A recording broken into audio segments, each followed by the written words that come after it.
should be up here in just a second. Make sure it actually connected, and we should be good. So we're gonna be connected. Let's see. You don't think that is true? You're looking at a game that is out that has a demo, and you can't review the game. Gotcha.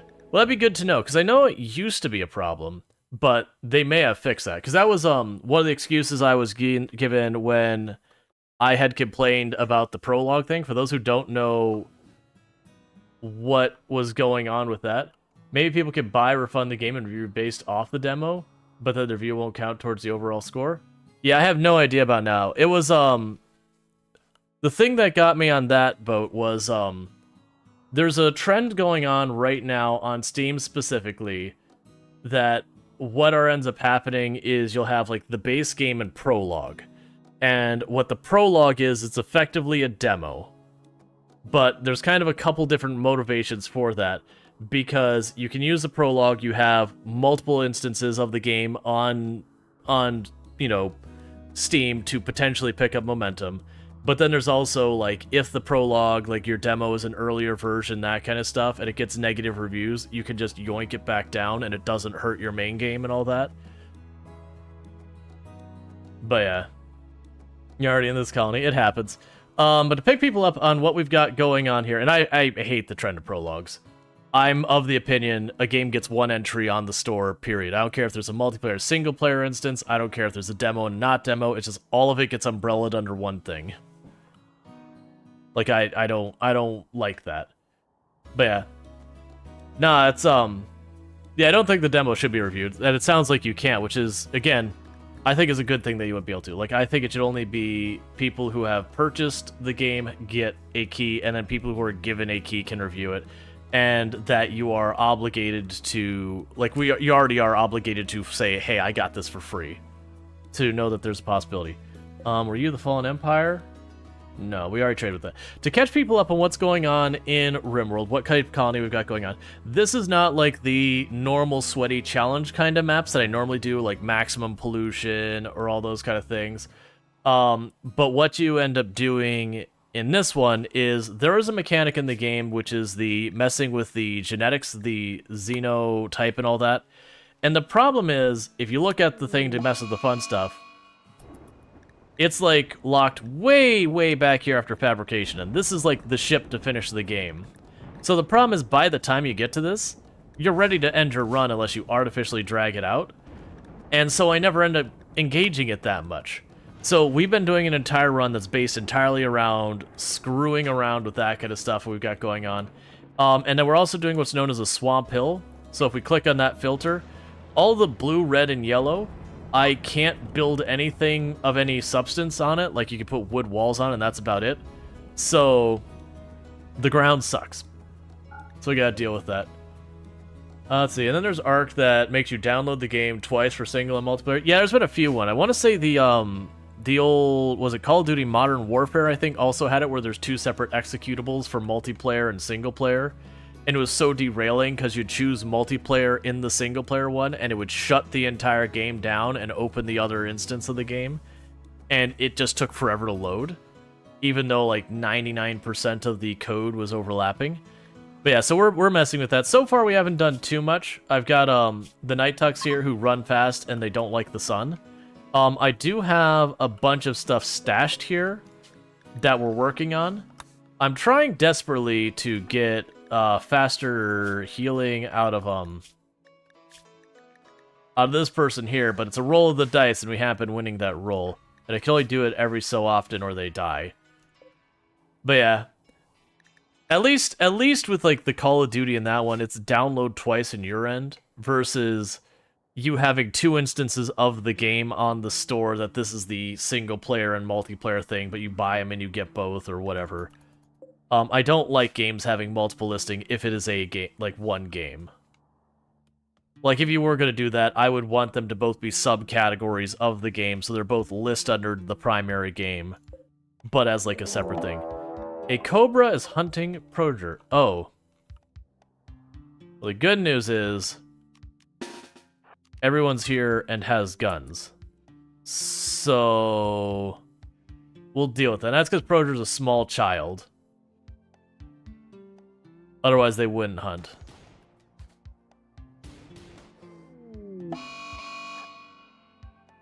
That's not what I want. Keep shooting. You two just get out of here. Where are you going? Alright. Well, before we have more of it, let's just go and kill all the cobras inside the perimeter.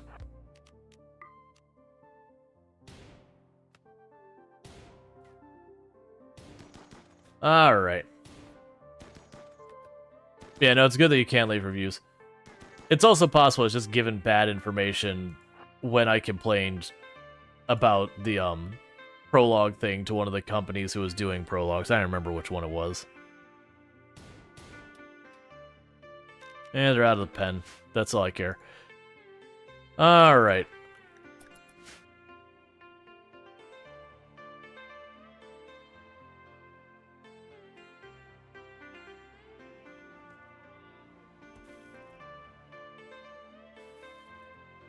Jumping in the shower because you smell like 40 other dogs and my dog won't leave you alone now. Excellent. But I'm glad the first day of your new job went well. Alright, so like right now the things we're working on is I'm trying to close off this side of my perimeter so that we could start basically having animals in this part of our perimeter. Probably going to have alpaca for the using as pack animals and all that good stuff. So that'll be all good. We have multiple children going on the colony that we are developing. And then on top of that, just trying to get Chucky 49er to give up that sweet, sweet fast heal. That'll be really nice if we can get that. I have been debating giving these two more advanced Xenogerm stuff. I've been debating combining the Fast Runner with the Melee Dark Vision. That's going to be really rough for their hunger, but it will be a fast, strong melee person who can see in the dark, which really doesn't matter that much. But, you know, basically really good melee and fast moving and all. The kind of funny story, you fell asleep last night with stream going and apparently rode at least 2 raids into Alana stream when you woke up. And then I joined here, she raided. You feel like you've gone full circle. That happens. That's actually one of the things I find is really an added bonus to being on the stream team I'm on, is at this point we basically have pretty close to 24/7 coverage. Like, there's gaps where people have days off, like especially on the weekend, that specific day we don't have coverage for a certain time. And this isn't like a deliberate plan or something. But there's definitely times you can just get into the mix, and if we end up raiding each other, it does just kind of go through. But it's not like a deliberate decision to keep everyone targeted inside that group. We definitely raid outside the group a lot. But even when we do, it sometimes comes right back in. Like, I'll raid Ultrasaurus, and then Ultrasaurus will raid Bloody Drongo, and it just goes out of the team and right back into the team. It's funny how, in many ways, Twitch is huge and also small. The Ouroboros of streaming. I'm missing... Today was full circle? Yeah, but that happens. Like, even when you, like, exit the group, or, like, there's times I've raided people like, hello, it's Lilo, and then, you know, they'll end up raiding into the next person who happens to be playing a slice of life in the team. You do find a lot of times that you'll find a lot of overlapping viewership between channels that are similar, which makes sense. If I'm playing a game that a lot of others in my community like, they're going to end up keep finding themselves in those circles more and more. Alright, so we got bioregeneration, so fabrication will be next. With bioregeneration, once Cure Liz pops out, I should be able to, in theory, put in the bioregeneration. Ouroboros is a snake eating its own tail, representing the destruction and rebirth cycle thing. Ah, gotcha.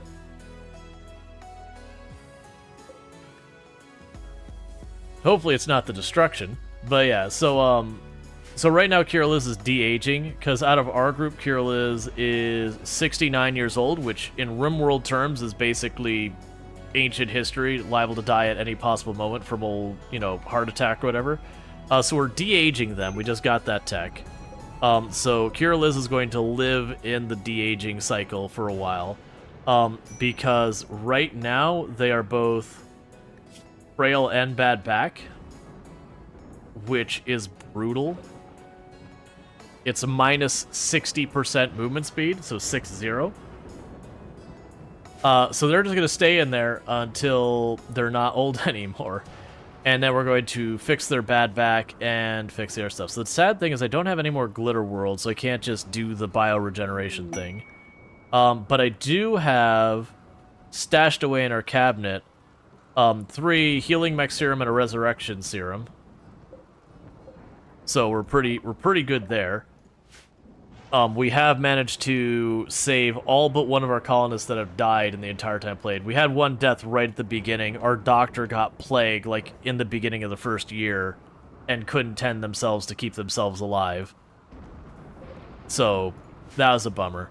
But otherwise, the only other death we had, we did manage to freeze them and then resurrect them, which was Captain Brody. Like, they based off that, yeah? What are Redgars? Yeah, I don't know that one, Dragos. It's all good. But yeah, so we are playing on a bit of an easier difficulty than I normally play. Normally, I actually prefer Strive to Survive. I used to play back in the day like 500% Naked Brutality, Ice Sheet nonsense before I started streaming. And I eventually got to the point where I got pretty tired of it because it felt like every time I played, I was just playing the same colony with a different arrangement. Which is being unfair, by the way. Like, I'll absolutely acknowledge that. Alright, so as soon as we get more nutrition in there, Kirillus is going to go right back in there and go right back to sleep. But, until they get the nutrients in there, worry about that a little bit later. Because, yeah, right now we have manipulation of 60% and moving of 40%, so they're not doing a whole lot. And I don't have to worry about the big fires anymore. I've got the fire breaks around there. Does it only take a year off at a time? Yes. It's 1 year off at a time. Alright. And a new baby will be happening in the colony soon. Love to see it. Kind of, question mark, kind of, actually. So with going that high in hunger, because the big problem with going where I do this combination is that hunger rate, it's not that they actually eat more food, that's fine. It's the actual time they take eating the more food is the thing that really hurts. Because they end up having to run back to grab food to eat again and again more often. So, it's the actual act of eating that is more my concern versus what they're eating.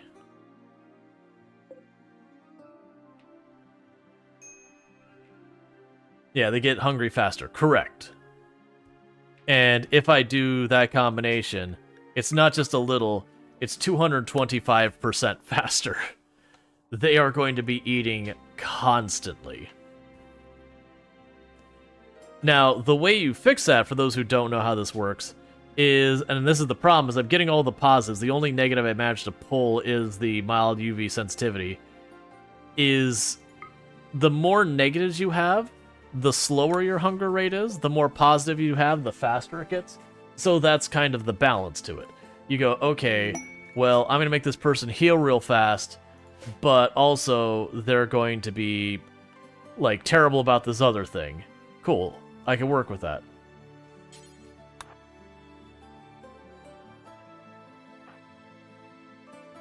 Alright. Oh yeah, and you're our moral guide, so you're not dealing with the other stuff.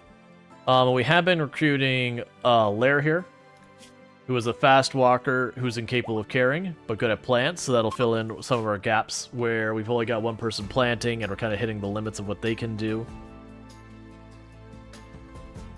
But that's alright.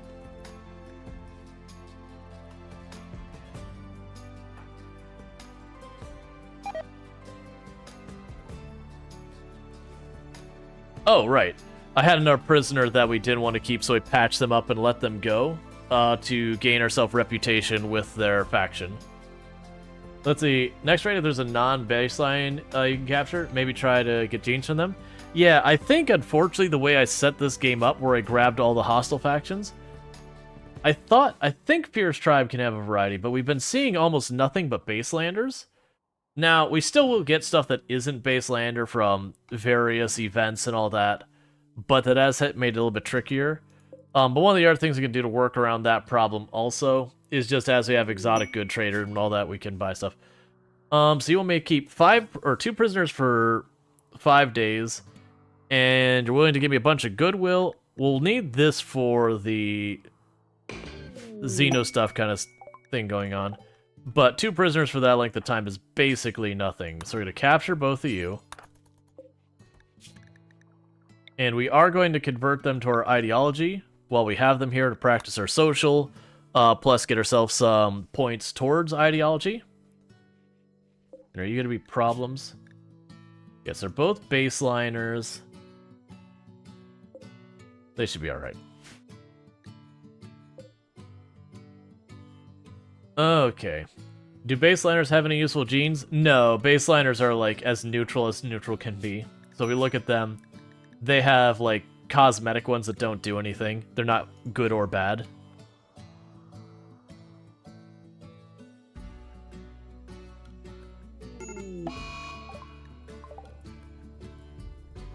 Please put out the fire. There you go.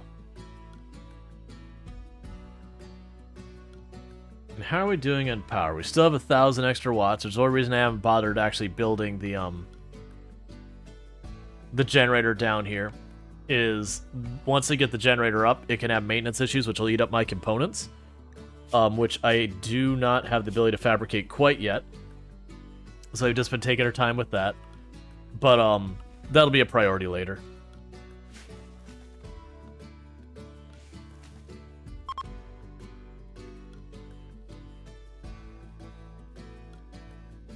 Okay, so we still need to smooth out all these rooms, smooth out these walls.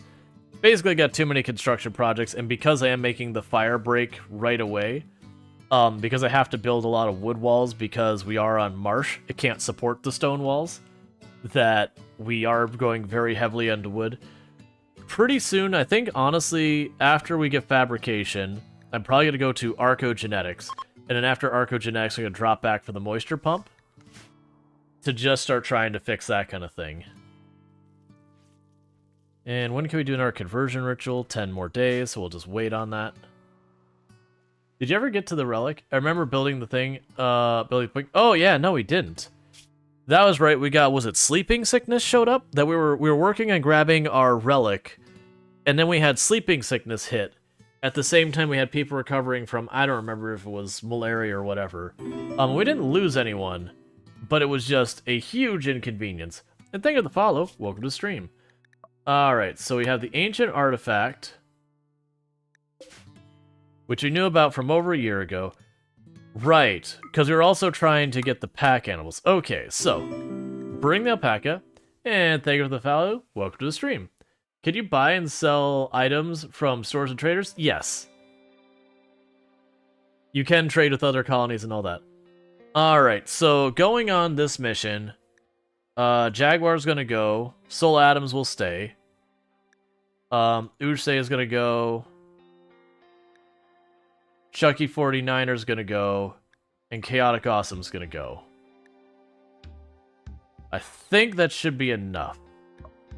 And we've got plenty of food, it's going to last for a while. Why does it say the route takes so long?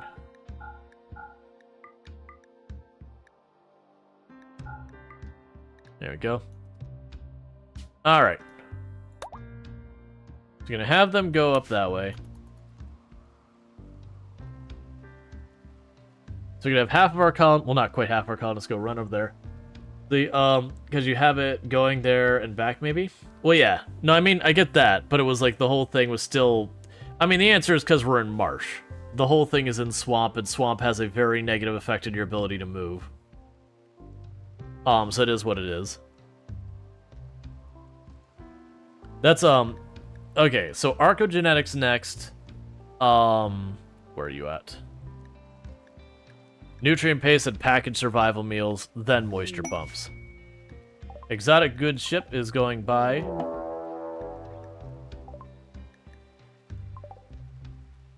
Cancel the caravan.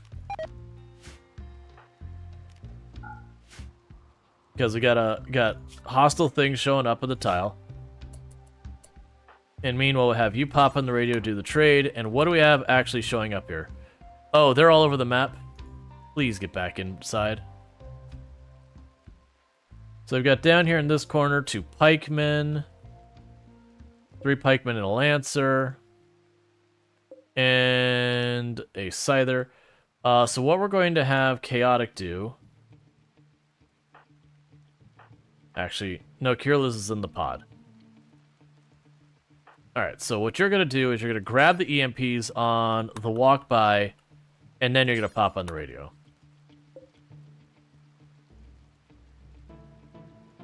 They're on the edge of the tile? Yeah, they're right about to leave. That's just the way RimWorld is.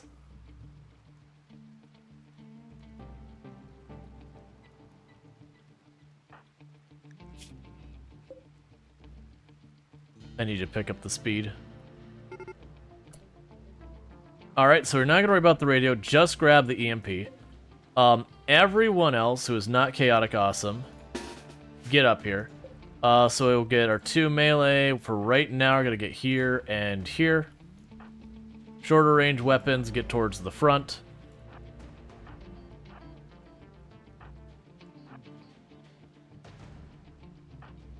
The kids are going to actually stay back and out of the way and only pop in if things really go bad.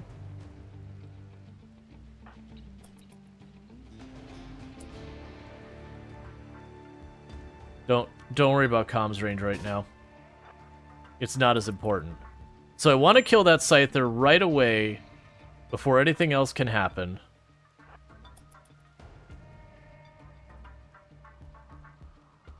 And then once all the other ones roll in, we can move up, drop the EMP right here, and just piecemeal them right up close and personal.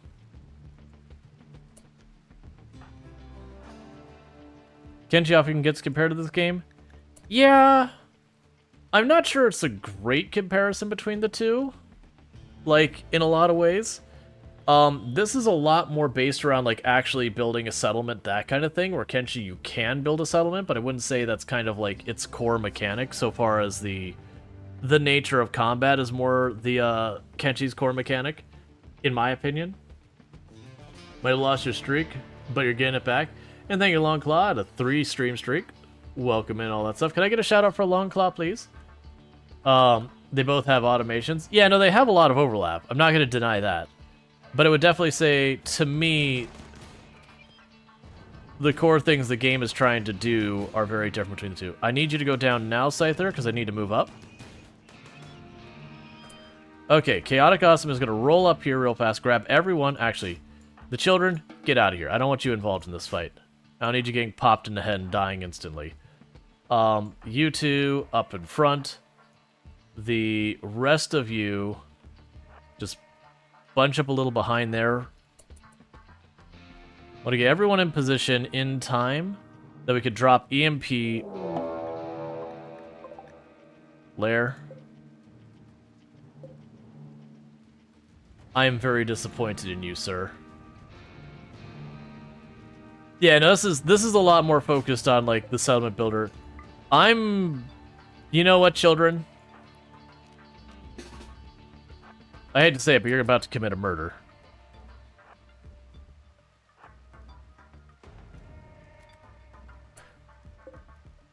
Really? It's fine. What is your shooting skill before I say it's fine? Children, never mind, you're good. Just let him go. Let him go, it's fine. Don't worry about it.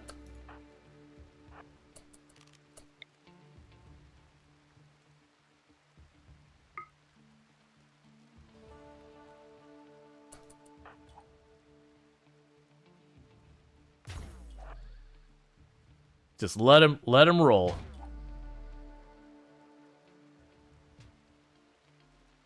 Alright. So we've got a bunch of the pikemen coming up here. They're dangerous because they can one-tap you pretty easily. Shoot with gun sounds like a great idea. It happens.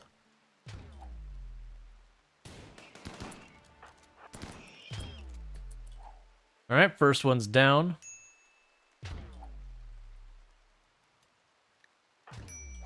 And people are getting really hungry. Soul Adams got hurt. How'd you get hurt? Oh, the kids did shoot into the front. Get out of here. So his friendly fire got shot in the arm.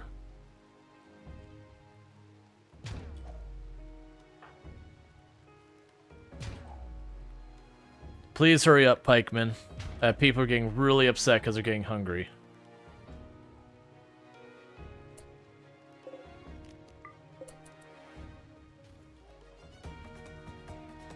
So good news, all the pikemen are already in the maze, otherwise that guy digging out. The worst thing is that's the one we wanted to bring. So we lost the colonists we were going to be recruiting because we had fortunately had them jailbreak while I was in the middle of a fight, and the fight is a bigger concern than getting a pawn we may or may not ultimately get. My god, please get over here. You're taking so long.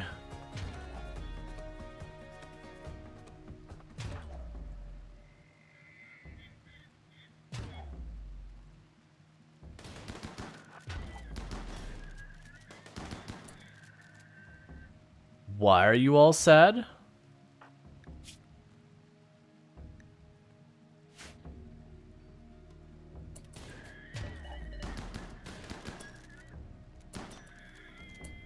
No one died. Oh, it's gonna be because the baby's upset.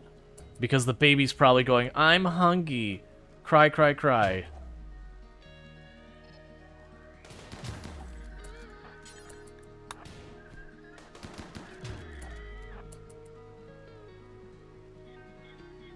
Alright.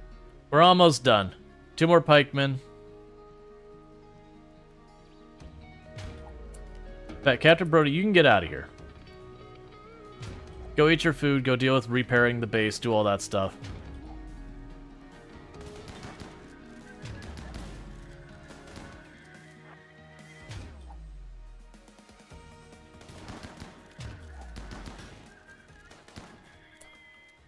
Okay, I believe that's all of them. Now, one downside about the mechs is they don't show up on, like, the list of creatures and all that.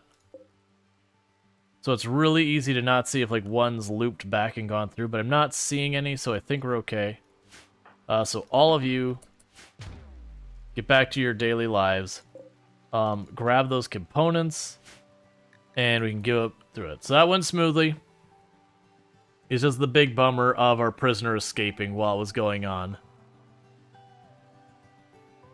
Which was someone we were actually really looking forward to recruiting. They were a really solid pawn to work on growing stuff. But, unfortunately, that's just not what's going to happen. Let's have you quickly plug the hole in our wall.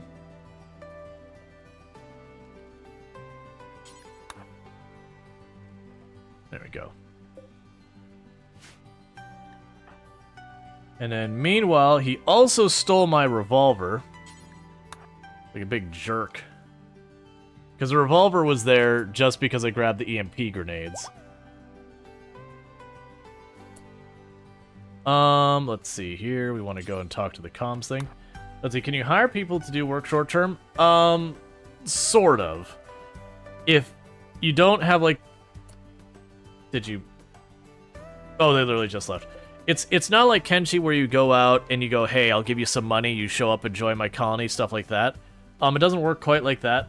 The way this one works is more like the Recruit Prisoners mod in Kenshi, where you find, you know, you down a person, you bring them back and say, like, hey, join my team, hey, join my team, hey, join my team, and they finally go, okay. But you can also get random events they'll give you people. So, where Kenshi, it's a world you play in that kind of is built in, you know, random stuff happens, but it is built in. RimWorld is, there's this storyteller sitting in the background. It's kind of like Dungeon Master if you're playing like Dungeons & Dragons kind of things, that will randomly throw in events and say, oh, you've been having a really good time. Let me go ahead and throw in a monkey wrench to try and throw things off. oh, you just had a really bad time, let me back off a little and give you a chance to recover. There is a whole thing happening in the background in that sense that, like, literally it will scale things up and down based on that, but there is a very heavy RNG. So the idea is it advertised itself as a storytelling game. That the idea is the story goes along the way. And so, like, where Kenshi, I would heavily discourage people from playing that without save scumming, because Kenshi could be just downright unfair, and it takes so long to build up your characters that the only way you play that way is to be extremely risk-averse forever. Whereas RimWorld, the game, is kind of intended that you would normally play it in what they call commitment mode, which means there is no going back. Now, certainly play the game however you want and all that, you know, no judgment for anyone who plays it in that, like, the loading and saving kind of thing. Especially when you're doing, like, content creation, that kind of stuff, there's lots of stuff you deal with there, or if you're messing with a bunch of mods that have a high chance of, like, bugging out or breaking.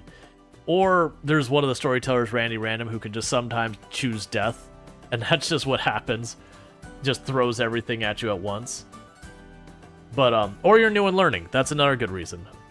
But, like, no judgment for anyone who does a load and save. And it can also be if you just want to have a more relaxing time. That you get attached to your characters and go, you know what, I don't want to watch a child die. Whereas Kenshi, you'll die to bugs. A lot. That pathfinding will break and run your character right back in, and they'll die to, like, you'll have made the strategic correct decision, but the game's buggy pathfinding kills you, or you'll be, you know, dealing with whatever else. That there's just so many things that can go wrong, or just, like, a beak thing, for whatever reason, is an entirely different area that it's supposed to be, and so you go through and go, okay, let me just, you know, do something else for a moment. And then also to, like, honestly survive long-term with Kenshi, you just not be able to fast forward, like, ever. I hope that's just the one. Ooh, it is not. Well, I should probably retreat. Okay, that worked out. I was kind of hoping it'd go that way, but if it didn't chain react like that, we could have easily been overrun, which we probably would have survived, but it would potentially been with casualties or at least injuries. Alright. Can you set things up in such a way that you could let this game run for hours while AFK? Absolutely not. Nope. I mean, let me take that back. Yes, by disabling almost all the threats. But realistically, if you're going to play the game and do more than just, like, kind of chill base building and all that, you would almost certainly die. It's just not that kind of game.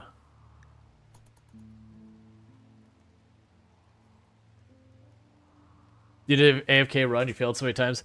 Yeah, no, the only way I could see that working is if you had a completely self-enclosed base, you disable, like, all the dangerous events there are, from infestations to raids to everything.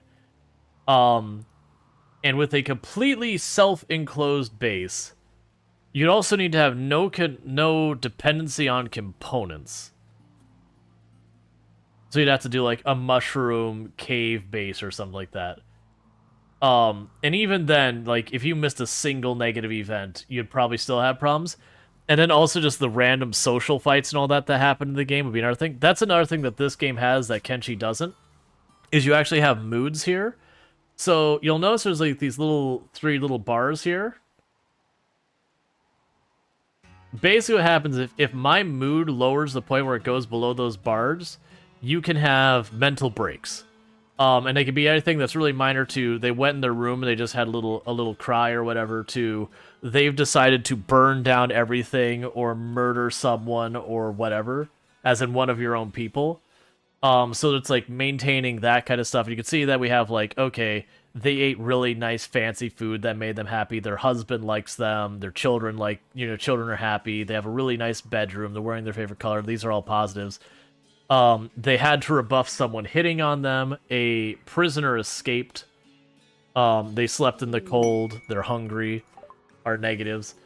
And that's actually one of the things that usually what kills you in RimWorld. It's not often it's just a straight up fight that kills you, unless you're like super early game.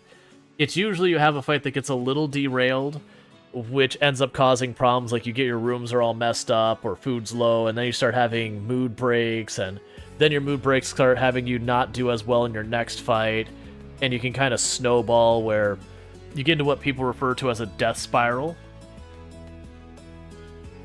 And it's just kind of one of those things that very, very quickly things could fall apart.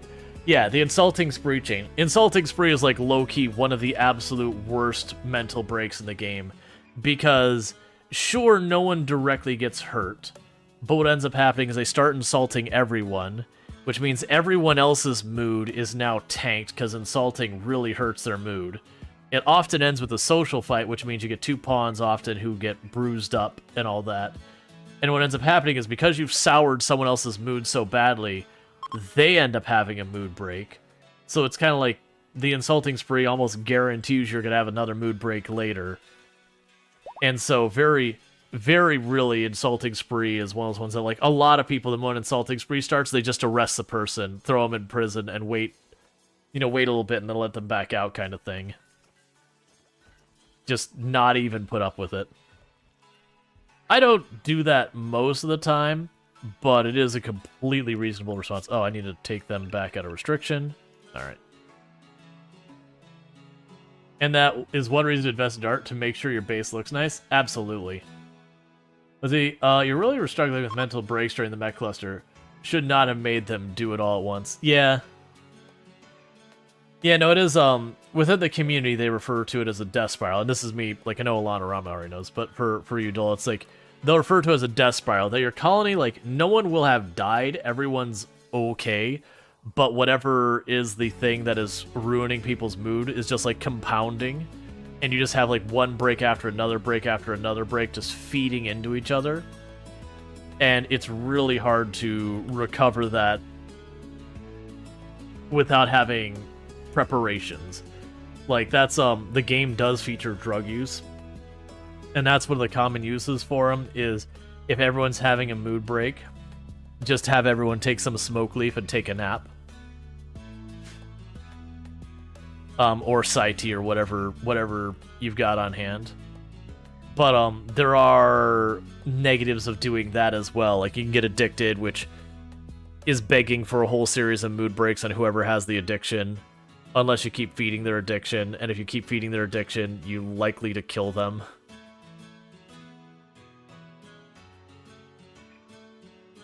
Yeah, no, that's the whole thing. Like, you gotta be careful on how much you let them get so they don't get addicted.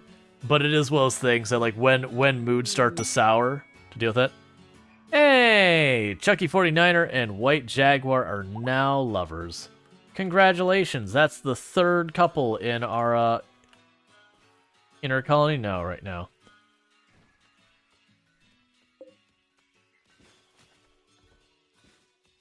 Okay, so we're gonna set the owner here, so Chucky 49er, and there you go. So basically, I switched their beds. It's funny because everyone's pairing up. This is officially the children's room now. That's what this is. This is the children's room. Well, and Proninger has her own room. Don't worry about it. All right. We've almost got the fire break built out.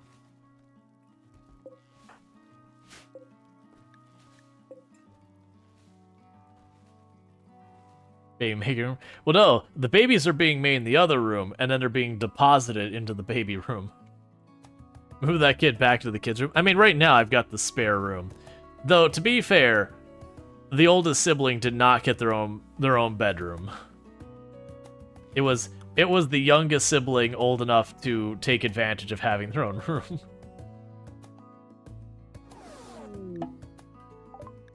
Hey, and the prisoners are ready to go back for their thing. Man, I really wanted that other person. It sucks that they jailbroke while I was fighting, so I had to prioritize.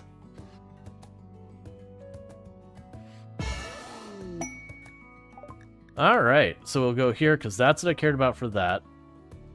Because that's a thing when we go to mess with changing them into effectively having traits from different xenotypes that that'll be for like the really advanced stuff. And Captain Brody's about to have a baby. Oh my god, we're basically just building a daycare in this place. We just keep having more and more children happening. Which is kind of good, because in RimWorld terms, as long as you take good care of the kids, it's not quite design upon, but it's very, very heavily influenced the creation pawn. Where you'd be like, okay, you get your list of like 6 traits, you choose one that you want. If things go well, you get to choose, it's something like 3 passions per level, or like 2 or 3 passions per level, that you can very heavily go, oh, I need someone to help with the plants, let me just design this kid to do this. Hey, Sui, how's it going? Can I get a shout out for Sui as well? Another member of the Halcyon Frequency team. Definitely someone we're checking out and all that stuff. Been playing a lot of my time at Sandrock recently. So if you like your life sim / slice of lifestyle games, definitely that happening over there. I hope you're feeling better. There's been a lot of people sick right now, which has been a bummer. It is what it is, though. Alright. We'll go ahead and do a trade. Bring your morning tea and getting some work done? Nice. Okay, so we got trade people. We're going to give them our Psi tea.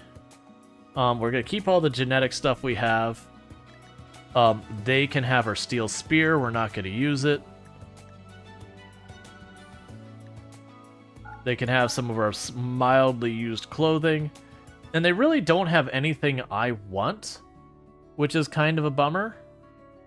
So I'm just going to take a tiny little bit of money and just, I guess, send them on their way.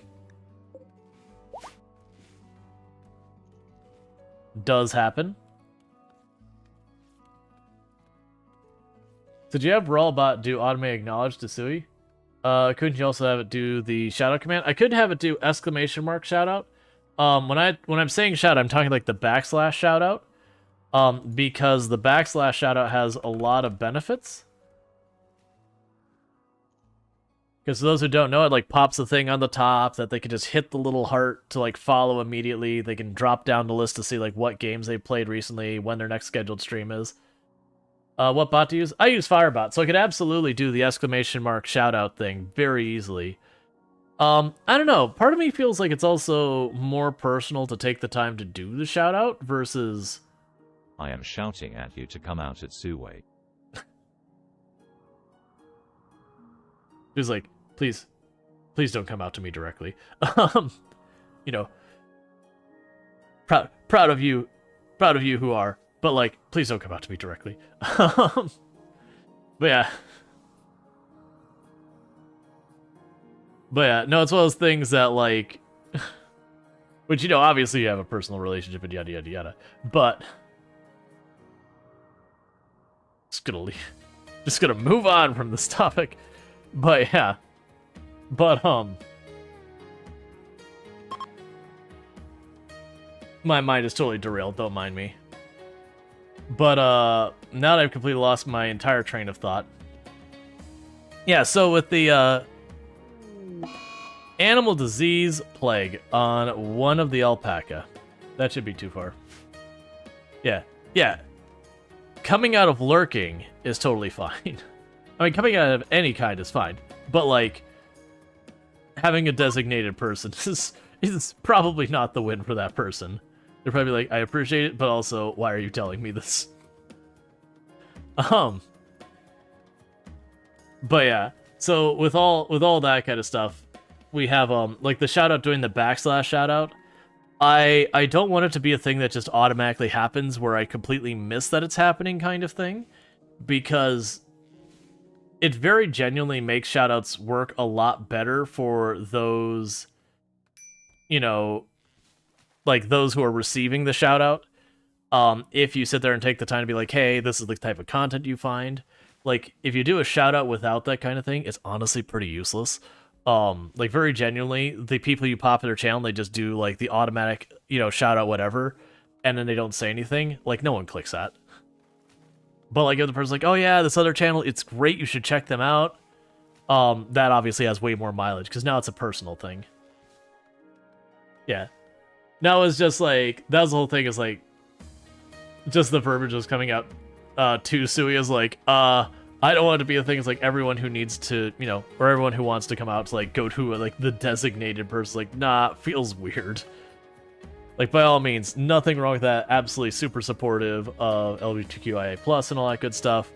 And by all means, I'm happy for everyone who is able to, you know, be public about that stuff and do so safely and comfortably and all that. But also, it would still feel weird to designate someone as to be the liaison. Yeah, I know I got you, Zoeside. I know what you meant. But it's just like the wording is like, ah.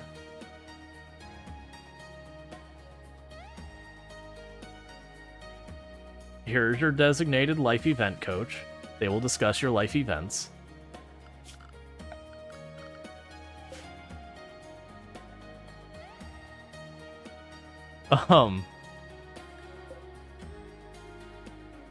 Yeah. Alright, and we are still processing everything. We're...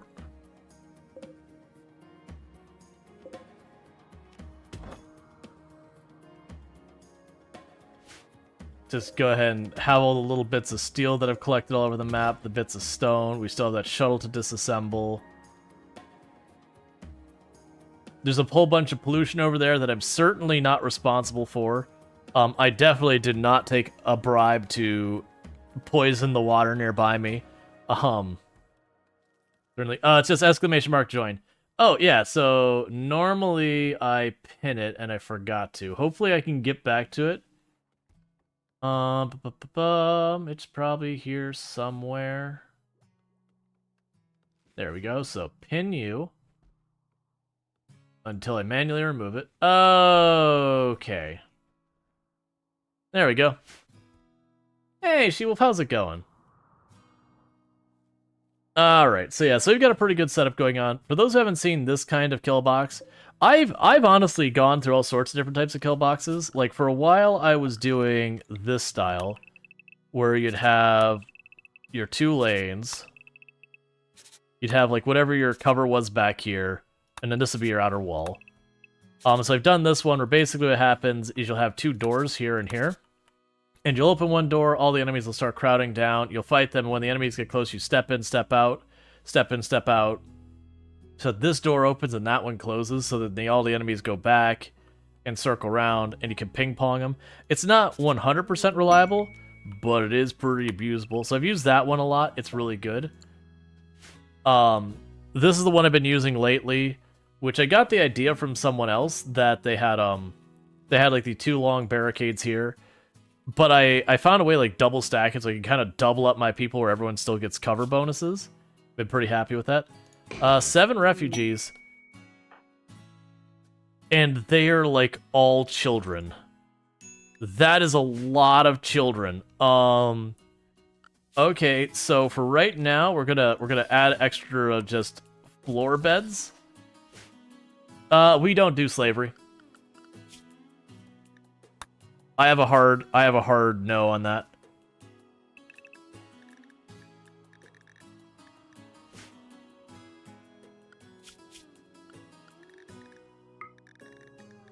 Daycare unconfirmed. I'm actually going to let them work on learning, hoping that some of them will join us. I don't think they will, but we'll see. This is going to take me a minute to set everyone's priorities. But yeah, no, for those who haven't been here before, generally speaking, even though I play games like RimWorld, outside of like extreme challenge runs, you'll almost never see me do cannibalism. I will fight with a colony like slowly melting down and just really struggling to not cross that bridge. It's one of those things that I used to do a bunch of like the raider runs, the cannibal runs, and all that stuff back when I was new to RimWorld. But it's kind of just been over the years that the novelty of that kind of ran out. And then since then,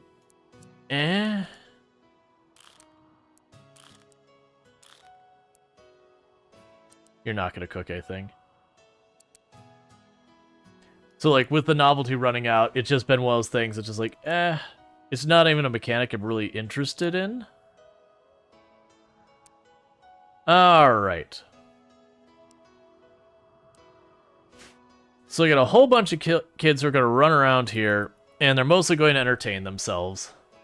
But the hope here is we can build up their learning, and you're a child and you're a misogynist. Excellent. You're a pyromaniac, you're a delicate wimp, so you're a genie. So we might actually want the genie if we can get them to stay around. That could be potentially fantastic. Yeah, so we've got a genie there out of the kids. So I really, really want Gorilla to pop in here.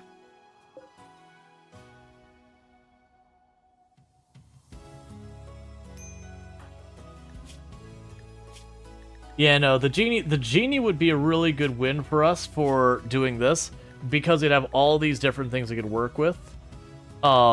So I believe elongated fingers is a plus. These are all neutral.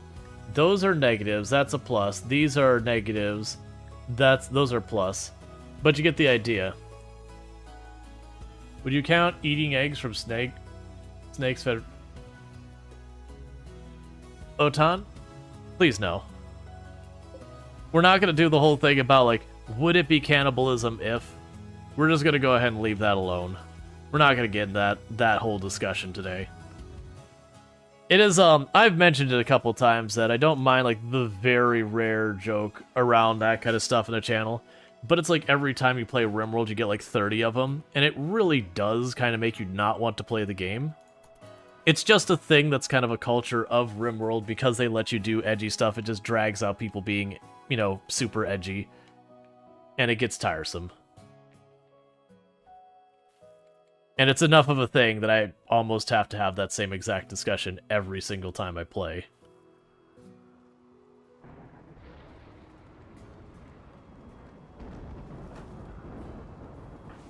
Alright, so we've got...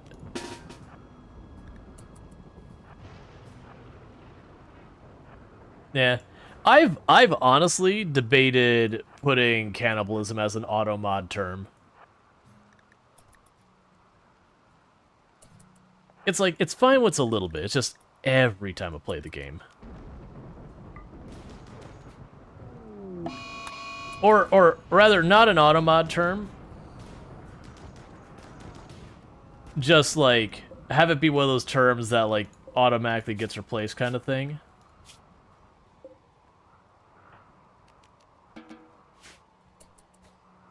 Like we're like, butt spot will, you know, you can have it where it's like terms you don't want to do, it just like says the thing but like gets rid of the tiles. Please. Oh, you're already on it. Cool.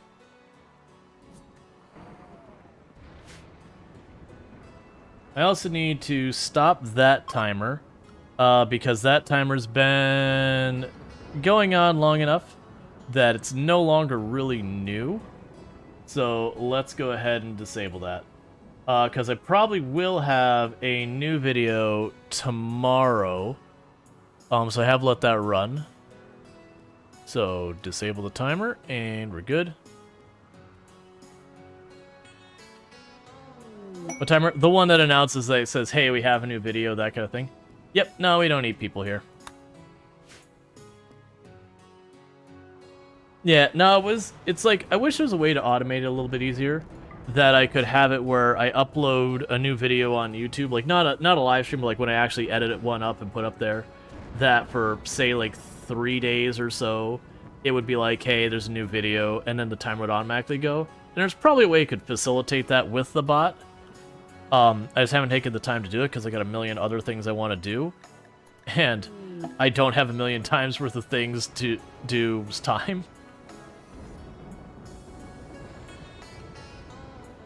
You can see Cap trying that.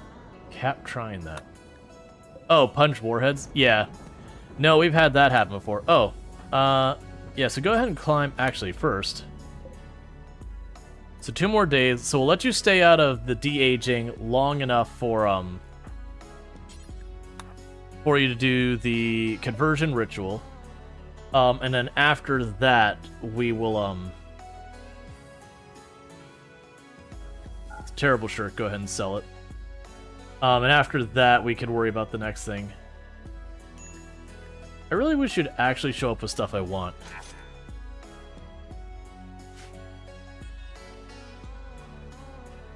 Oh yeah. No, it was like only an in-game day later. It was very much like RimWorld's like, oh, I just see you lost someone. I know you're in a bad place, but what if I held up this mech resurrection serum? And it's like, ah, come on, man. So we did take the chance and went out to go get it, and it worked out. But it was definitely one of those ones that, like, a lot of people were having a real rough time.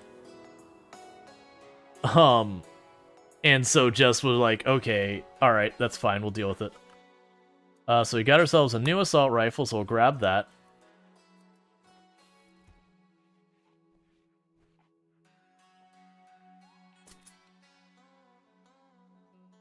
Slowly getting people equipped.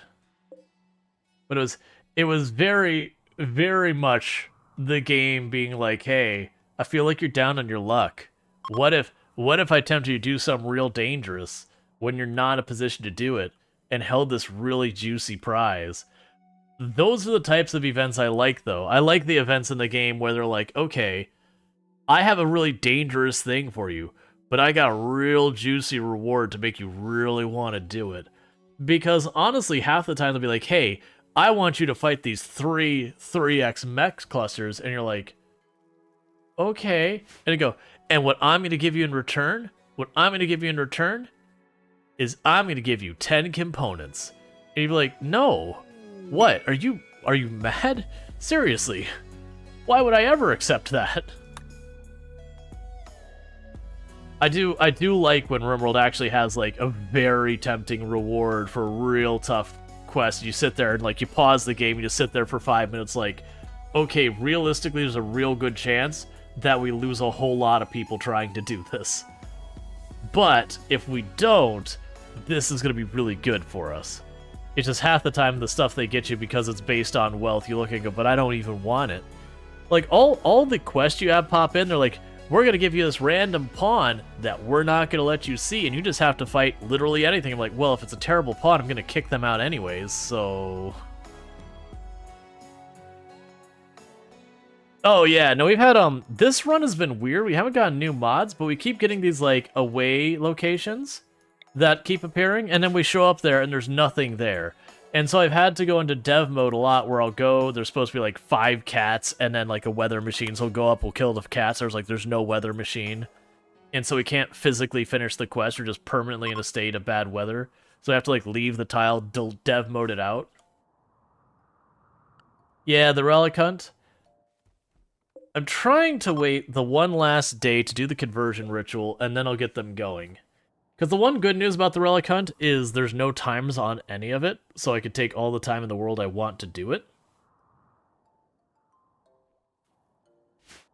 Hopefully it doesn't bug the relic location. So I think if you fail a relic location, well, the final relic location, that would be true. I don't think it'll respawn that one. But the interim ones, you can fail those. That's the one we wanted. Let's double check, make sure I'm not losing it. I'm pretty sure that's the genie.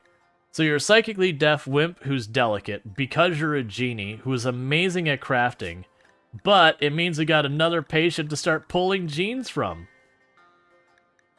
Yes. Yes, we will have them. And what they're going to do is they're going to immediately climb into that machine.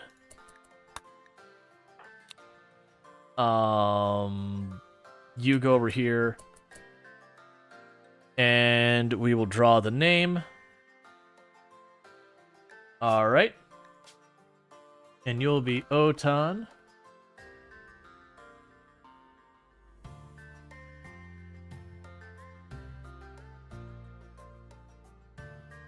And I can't put a space, or you can't do that. Underscore, I can probably put a space there. Alright.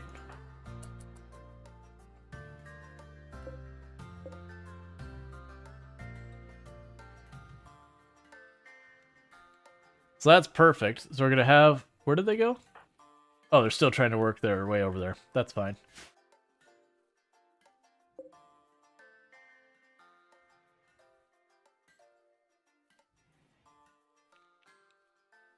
All right. Age reversal demanded on chaotic awesome. Well, look, we're converting your ideology soon enough anyways, so you're probably just going to have to live with that for the time being.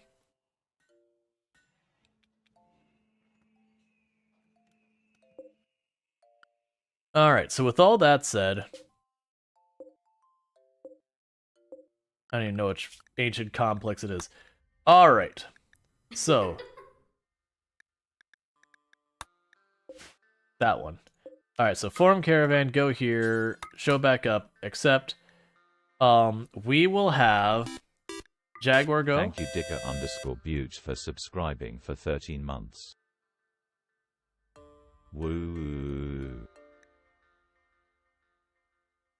Oh, sorry. So thank you, Dick Butte, for the tier 1 sub. That's 13 months you've been subbed to the channel. I really do appreciate that continued support. You've been supporting the channel for 13 months, which is a heckin' long time, so thank you so much for that continued support. You're having a kid, so we don't want you to go. Chaotic Awesome will go as well. Alright. So that's going to be the away team.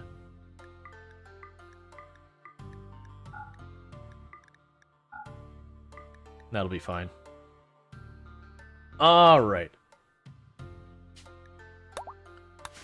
So getting them out of here. It's not remotely TTK, it's random pool. Yep.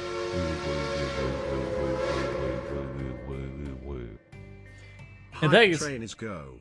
Choo choo. And thank you, Such a Cookie, for the 100 biddies, kicking off the hype train. And for those who don't know, we also have an extra thing that I do on the channel. I just realized they're all going, so we'll just pop you back into DH.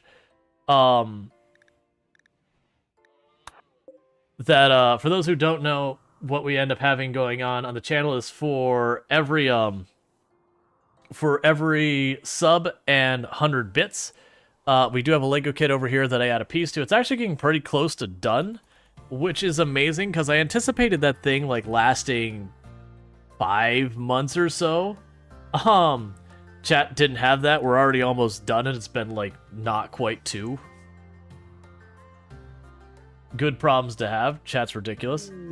Work frenzy as you leave. Alright, so we've got our away team going. They should be able to handle a decent amount on their own. And they did like 600 pieces in one day. Oh yeah, no, it was something like in one sitting we ended up having like 290 plus pieces because everyone was just throwing down. It was literally the start of stream, a hype train kicked off, and then we went, okay, you know what? I'm just gonna go ahead and just like, we switched the category of stream to crafting and making because that many Lego pieces took us hours to get through. Oh.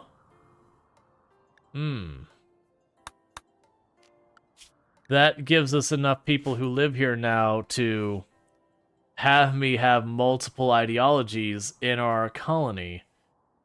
That's gonna be interesting. People have guessed? Yeah. You'll reveal the name once completed? Yeah, at this point a lot of people have figured it out. Like, cause the kit's mostly done. Like, if you're familiar with what it is, most people are like, oh, I know what that is. Like, very, very straightforward at this point. Man, there are so many kids here. How old is the kid that we brought in here, by the way? They're 9.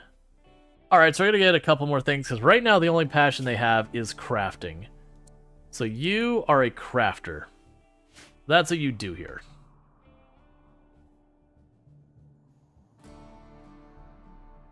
So you're watching the Lego stream the other day, and he had this huge Lego collector, and he gets unbelievable sets. Like, I think he just got the Dune vehicle. Yeah, so me and Tomb don't have that many Lego kits around the house, but one of the few we do is we have, like, the really big Millennium Falcon that it was, she had just gotten a major promotion. I had just gotten like, big stuff happen at my work and everything at the time. And so we were like, you know what? Everything is really awesome. Let's splurge. Because we don't do that kind of stuff very often. So I was like, you know what? Let's celebrate this. How long did it take you to complete? I don't remember, unfortunately. Like, if you sit down there and just knock out a kit like that, you can actually knock them out not that long. Like, it'd take you a couple days or whatever. But, we weren't doing it like that. We would, because of work schedules and all that, we might do in like an hour or two here and there, so it took us a good while to build. The downside is, it's huge. Like, it like covers a coffee table kind of huge. And so figuring out where the heck to put the thing is always a problem. Like, right now, it literally just sits on our coffee table. Because it weighs too much, so you couldn't, like, hang it in the air or something like that. It would collapse on itself, like, just trying to hang. Because it's designed to sit on the feet of the ship. It's not designed to be held up. I mean, sure, you could, like, glue it together and it'd work, but no, you don't use the Craggle. You just don't use the Craggle. It's not okay. Alright. So after a year and a half of waiting to go investigate our like artifact thing over here, we're finally getting over there.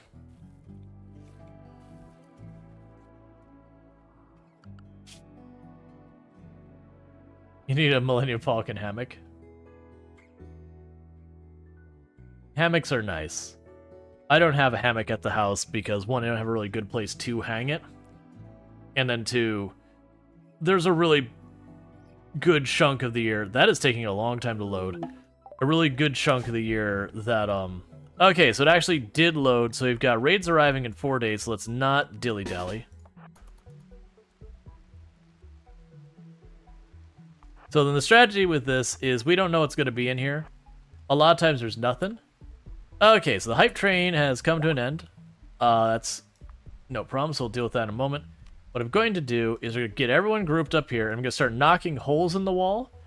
And then the reason I'm going to go punch a bunch of holes in the walls here is because one of the big concerns about these ones is you get lots of fire.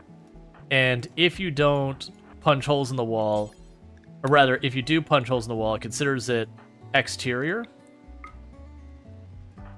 And if it's outdoors or whatever, it can't overheat and, you know, become superheat or whatever. It'll stay roughly the temperature of the outside air.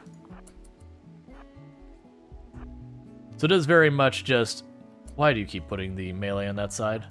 Don't make me micro this.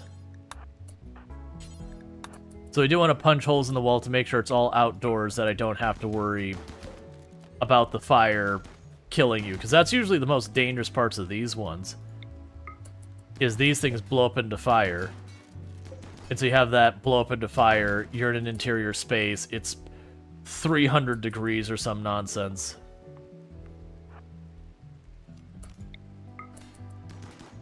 And suddenly everyone's going on.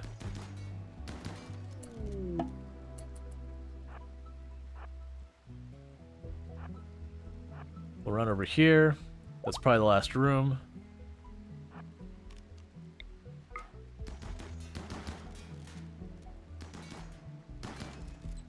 Alright. So I've got that'll explode and fire down there, and that seems to be the only one. Okay, so we're going to go ahead and have one person run down here and pop that. You go ahead and open this. You open that. You can start researching this.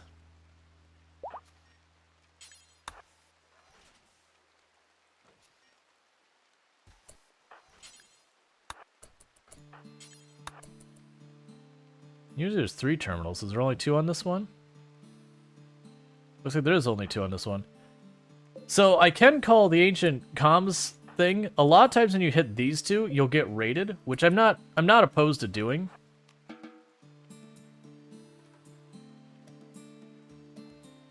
Those are best. Oh, yeah, so you're doing that one.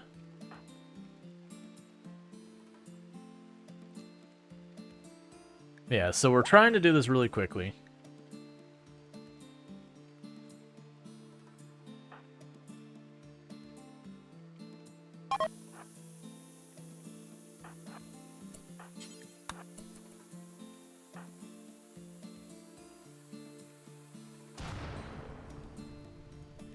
Yeah, so this room would start getting to like 200 degrees if we left that open, but we didn't care about it. Alright.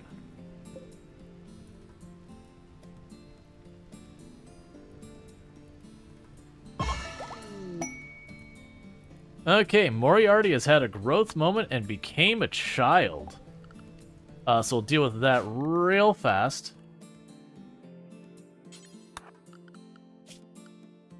So give you a whole bunch of stuff here.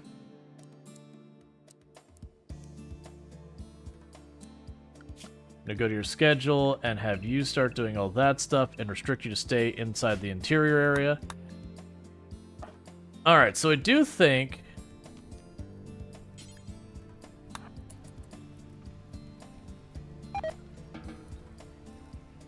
I'm gonna hit that real fast.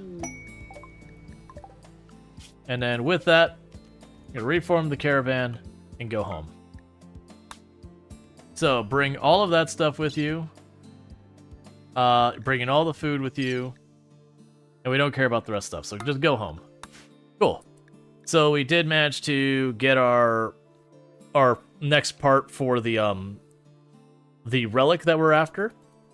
Which the relics will let you sit there and they'll make your rituals work better for your ideology.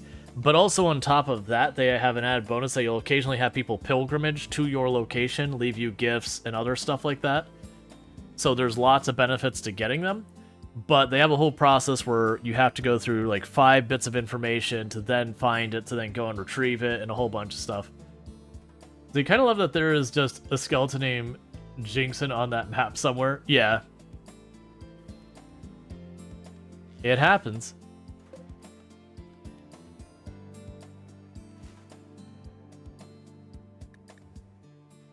But yeah, once we get back, I'm gonna probably need to make one of these other people switch ideology. Well, actually, what we can probably do is wait for Kirliz to pop out of there. Because now I have 3 people of one of the other ideologies. I now have 2 ideologies present enough. Hypothermia? Look, Moriarty, I know you just hit childhood, but the freezer's not the place to sleep, friend.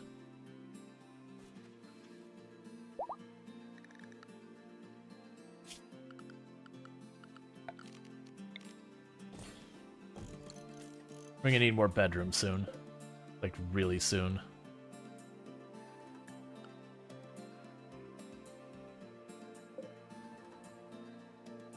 Poor old Jinxon, he was number 1.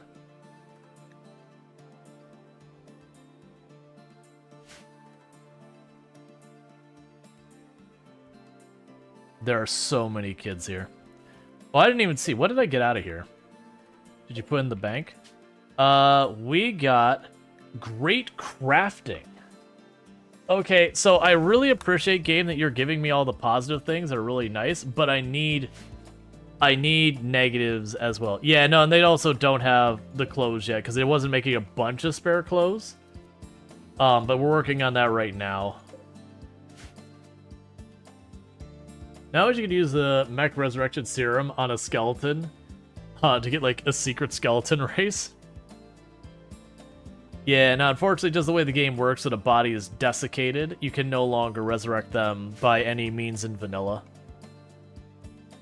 The Mech Resurrection Serum doesn't work once the body is too far gone.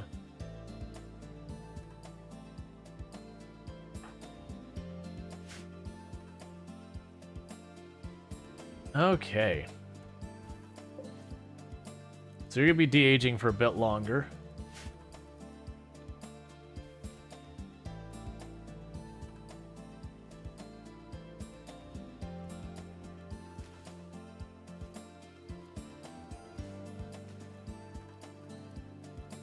Hey, Sam Mega, how's it going? I mean, there's a probably everything mod. I usually don't worry about it since I don't mod very much.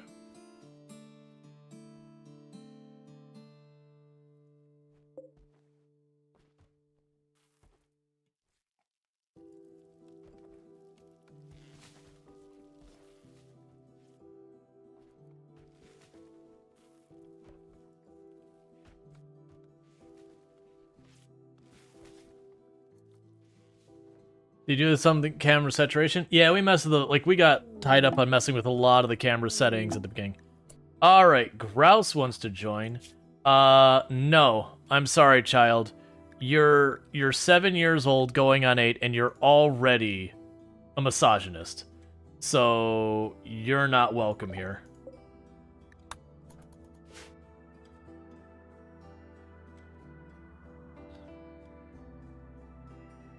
We don't put up with that kind of crap around here.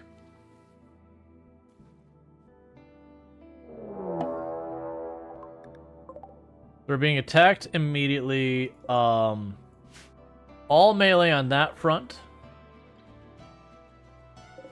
All melee on this front. Okay, so get you to the front line. Shortest range guns to the front. Everyone is extremely hungry, which is going to go great for people not having mood breaks. And I'm being incredibly sarcastic about that. We'll go ahead and get everyone popping in here as fast as we can. You're in the sculptor thing. Everyone is hungry. Like, we have tons of food. We just got caught, like, between meals or whatever. The kids could be in the back lines here.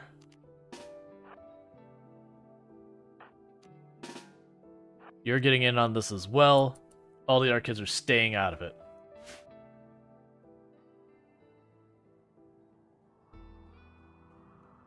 So hopefully they pick up the pace.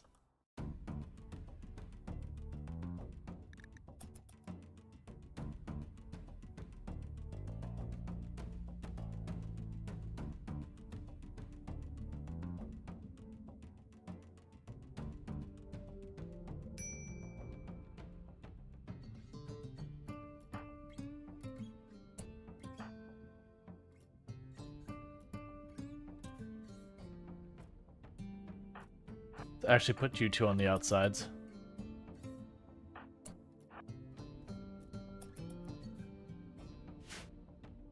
So they get to fire a little bit sooner, and they'll be directly behind the melee people. Because we definitely don't want the children to get caught there.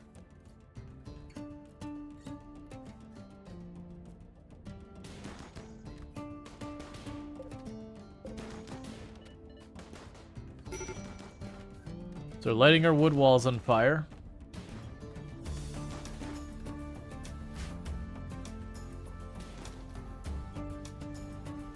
Okay, so just one back there who did it.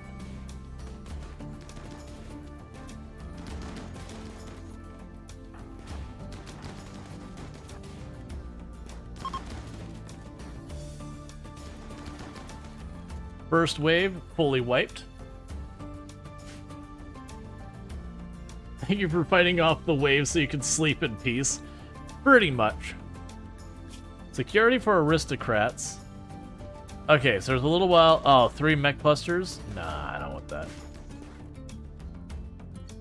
Stop holding up the works. People are getting real upset about being hungry.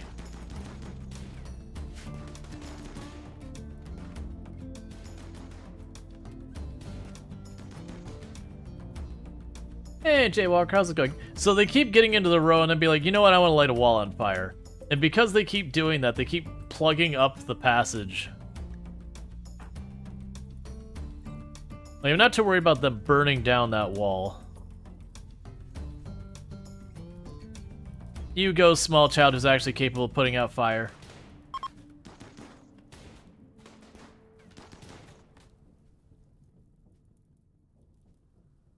Is the maze too long? No, you definitely want a long maze. A medium psychic drone while everyone's super hungry is not good.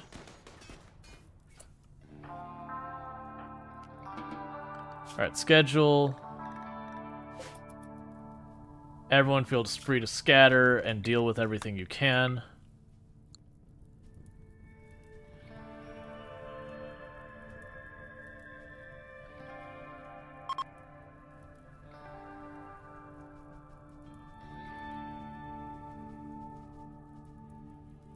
Yeah, we do have the problem where the fire can be inside the walls. That's going to be an issue we gotta deal with.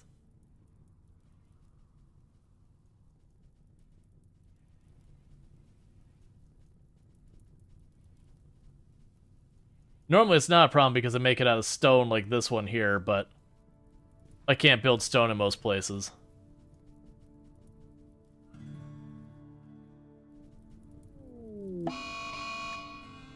You went berserk because you're tired. And you're standing right next to a child. Please punch Chaotic Awesome in the face. Kill them all. Just knock them down. Don't kill them.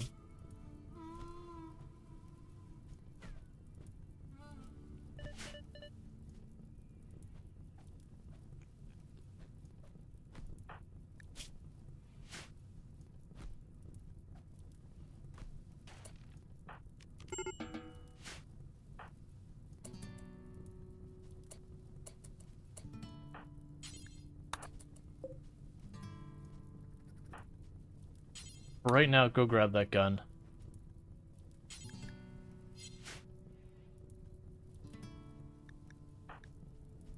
Alright. Yeah, so we do have the problem where I made the walls too thick for just wood. So as they break, I'm going to just leave the tiles gone.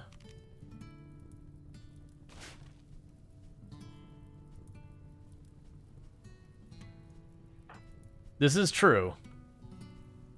Right now, I want to go and grab that. You can go and grab this. Chaotic Awesome will need a new weapon when we get the chance. So it is raining now, so that will solve our problem.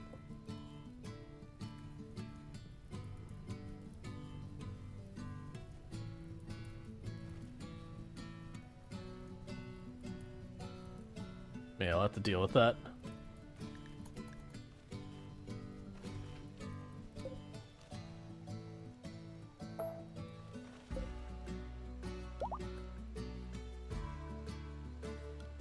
Okay.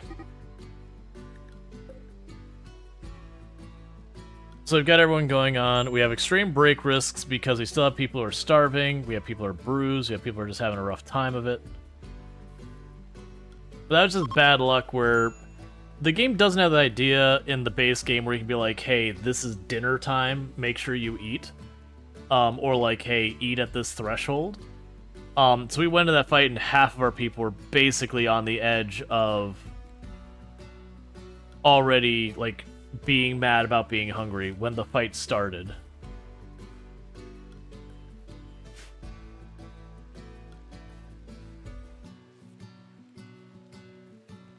Won't they often eat during rec time? They can.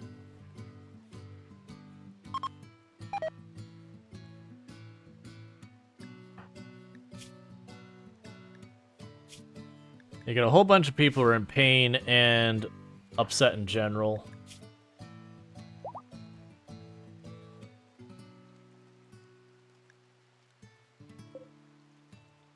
Oh, are you all mad because you're wielding knives? Well, I have a solution for you. If you're mad because you're wielding knives and clubs, then put them on the ground.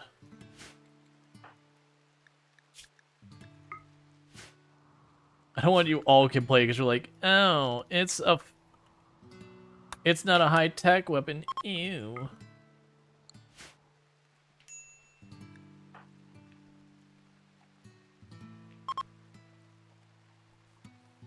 Alright, so major break risk on you.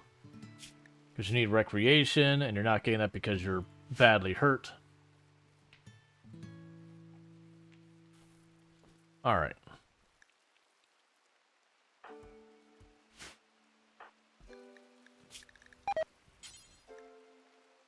Moral Guide. We have Chaotic Awesome take the Moral Guide title for our, our second ideology we've got present in the colony, because I can use that to benefit stuff as well.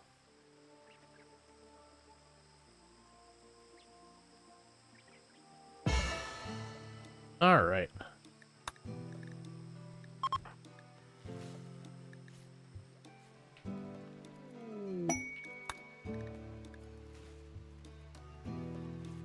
Yeah, so we are working on crafting more weapons and all that. So hopefully we'll be able to get that built and all that, so that Chaotic and Awesome can get a proper weapon again.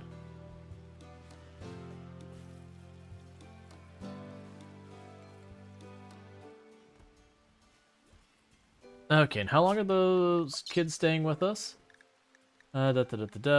Sad travelers, 10 days. They're gonna be here for a while. That's fine. Chaotic and awesome. Fact. You're not getting a whole second temple going on. I'm literally working on converting them over and everything.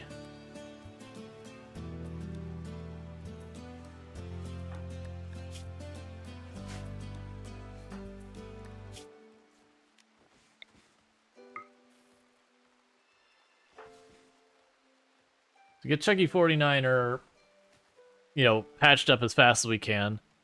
Then we'll go and try and pull genes from them as well. Because we're still trying to get that fast healing gene that Chucky 49er has.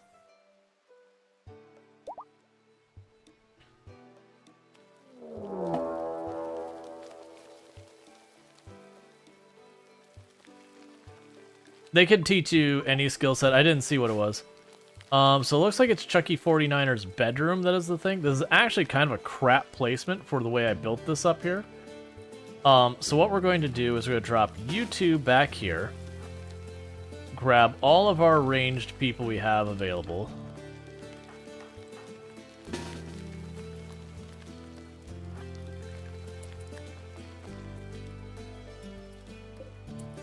And I need you to pop this door for us on the way by.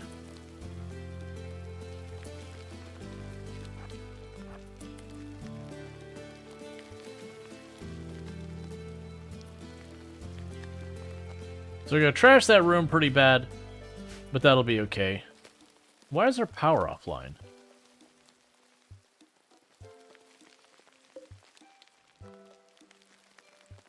Oh, right, we didn't run the cable up there yet. That's right, I was like, wait, why is our power offline? It's like, right, this is the, Oh, I have to open this door too.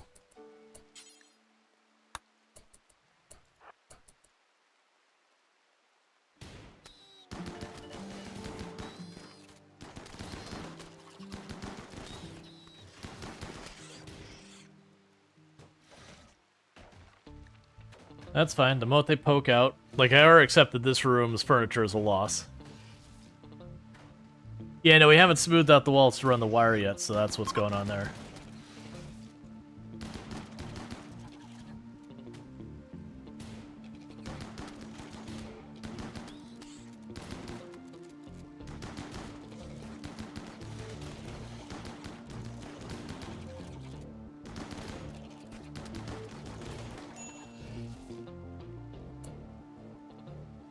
Alright, so grab everyone, run them up here.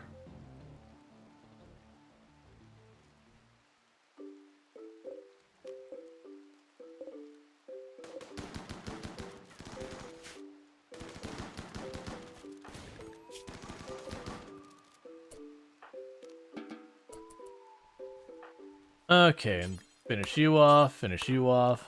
Make sure we don't have any other ones we gotta worry about. Join offer from Reindeer. You are a nimble 12-year-old with a passion for social and not a whole lot else, and you've got a wooden foot. You know what? That's fine. Welcome aboard. So with Reindeer joining, that'll be Vortis. Okay, just make sure you weren't already here.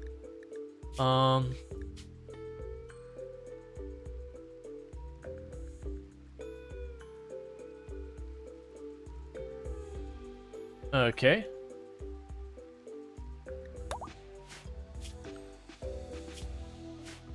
And you'll need a weapon eventually. I'm not going to worry about that right now.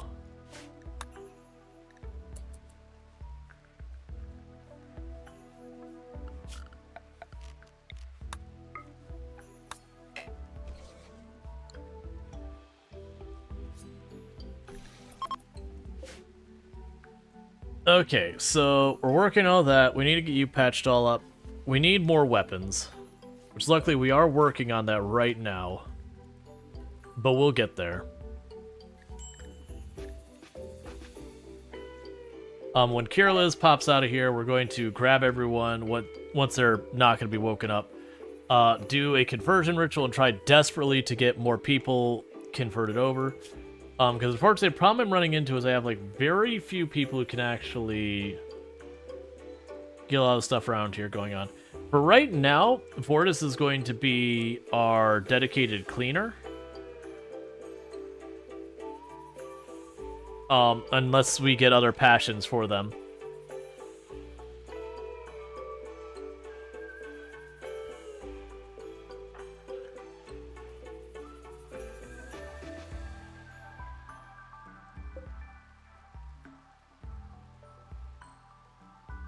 Very quickly, our colony is unintentionally becoming a transhumanist colony by just recruitment process. We just keep getting transhumanist recruits and nothing else. Wow, time is flying. It's almost 11 already. That's right, right?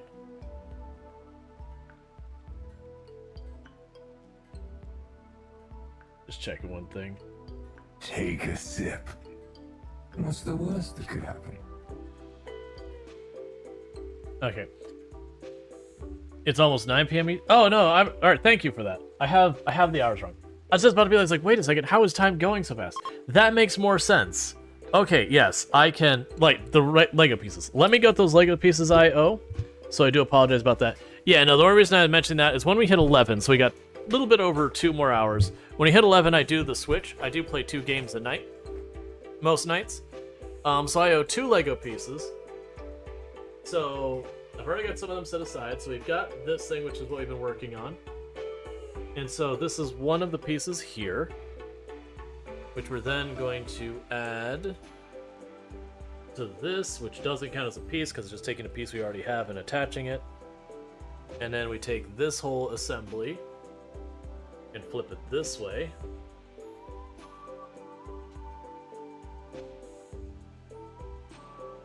And get that connected. It's just, there we go.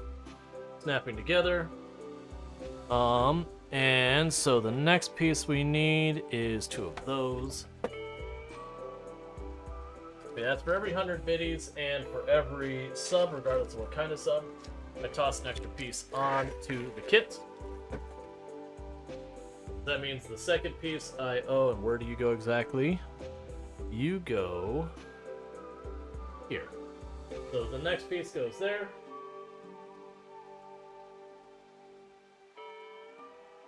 And there are the 2 pieces I owe. So we'll go ahead and get that. But yeah, it tends to be one of those things that, like, we end up having not a whole lot of pieces for a while, and then a bunch of pieces all at once. It is what it is. Alright.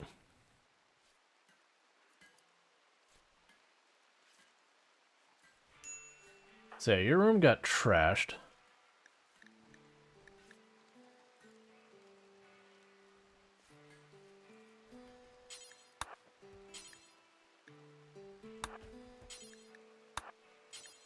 You're going to prioritize having the room rebuilt.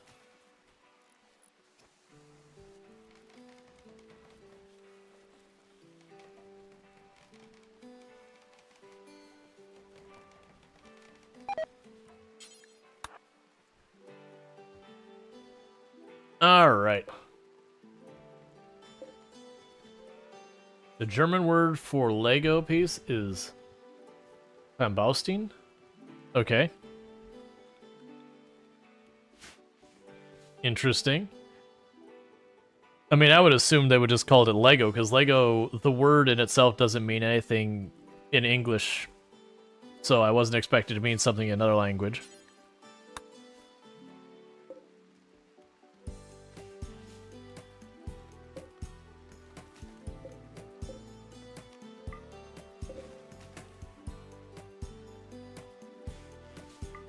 Well, Klumbausting is the general word without any reference to company. Gotcha. So it'd be like calling them blocks or something like that. Toy blocks or whatever. Whatever would be the appropriate term. Makes sense. Yeah. Building blocks. Right. Gotcha. That makes sense to me. Right, and so we're still working getting the clothing replaced and all that. We've got plenty of fabric, they just need to tailor it. We're making a replacement weapon for Chaotic Awesome.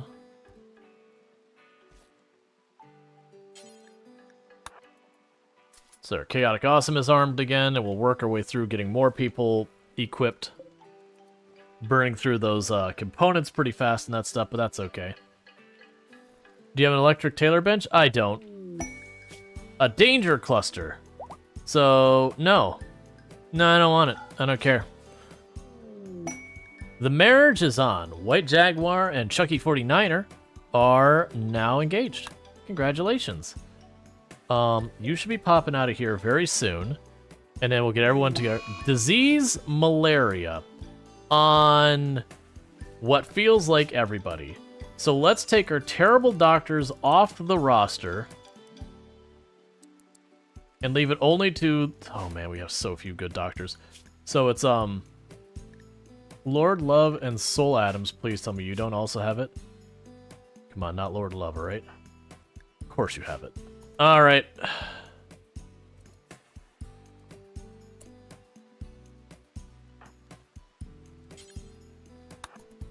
You tend to Lord Love first, since they can't take care of it.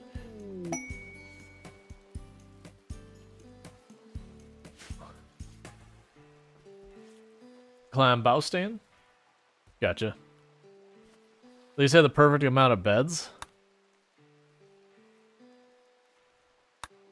Yeah, the downside is I'm actually short a bed because you're hurt there. Okay.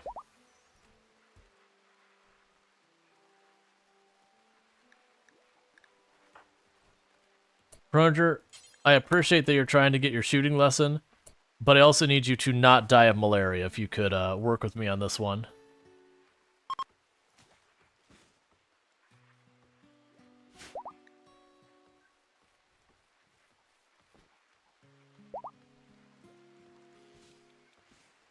Alright, so this is a big problem. So we're gonna...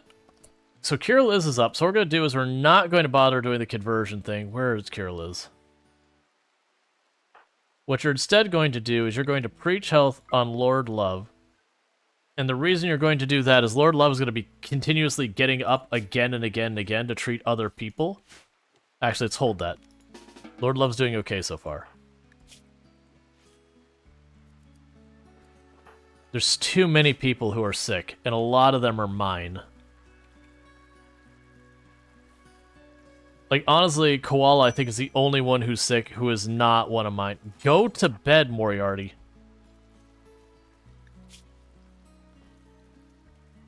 We don't have the Glitter World to save the day here. If we get really bad, I do have those healing mech serums that we can potentially use to save the day. I really don't want to lean on it if we don't have to.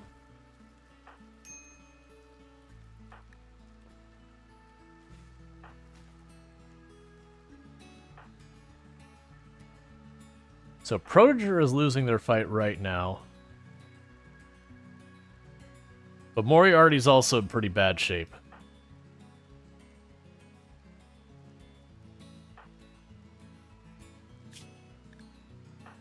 And they're both this phase, so I can only preach one. So I want to see how the next 10 goes before I preach either of them, because we're not going to get to preach 2. So you're winning. Stop it, game.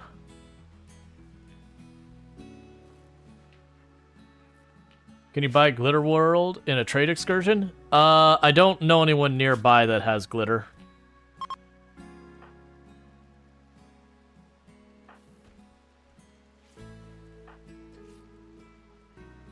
%, so you're doing okay so far.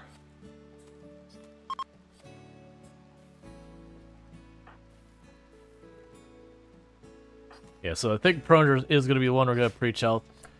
Alright, do it to it. Oh, you can't, you're asleep. Once Pronger gets up, we're going to do it. I mean, they are catching up, but I want to be careful with them.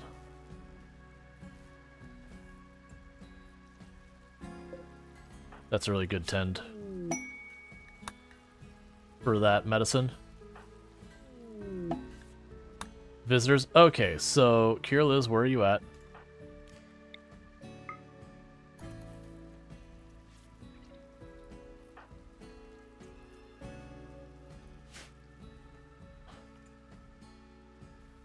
Chaotic can only preach the people of the same ideology as them. They can't do other people, and they're also on cooldown. So they could preach to Koala, but none of the others.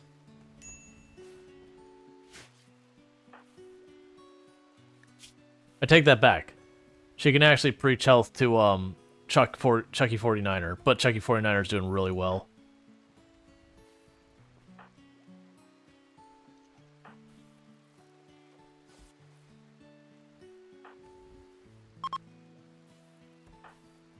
What else is doing fine so far?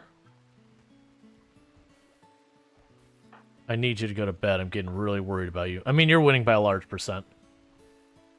The Star Wars fans are like children of the Watch and Night Owls, and the ones cling past are the ones that are willing to accept content no matter... We're not going into this again, Dracos. I know you have criticisms about the new Star Wars and all that. We don't need to revisit this like every other stream.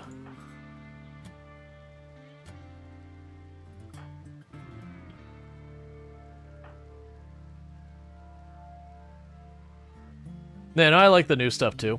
I like the old stuff as well. We don't need to dig into that. Alright, so... Well, we have a bunch of negative and steadfast. Is the surgery uses best checkmark a mod? Yeah. It's that way you don't have to set a person to Glitter World every single time they go in and out of wanting to do surgery kind of stuff. So give you steadfast. We'll do all that.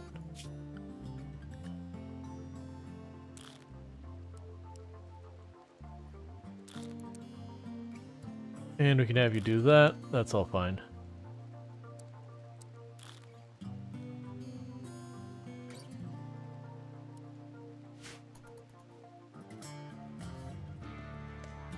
Steps away slowly with concern.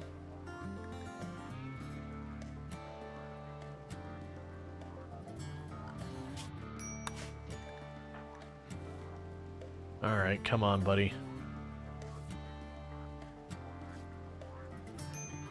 There's way too many people who need medical stuff. Meanwhile, since you're not going to be out here dealing with the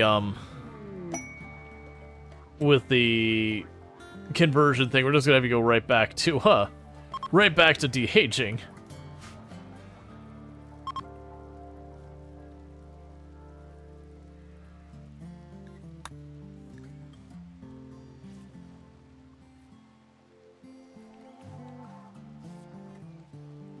And, like, nothing is getting done. Like, we're just burning through our food rapidly because everyone is dealing with problems. Well, normally, the problem is we don't have that many doctors, and the doctor is one of the ones with malaria. Is Vortis winning? Yeah, they're winning by, like, 30%. Can EA Pilgrims arrive? No. We don't do cannibalism. I literally already brought this up this stream that it's tiresome.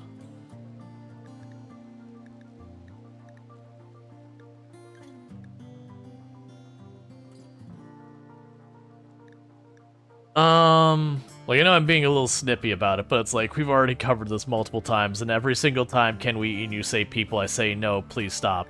So I'm trying to make it clear, please stop.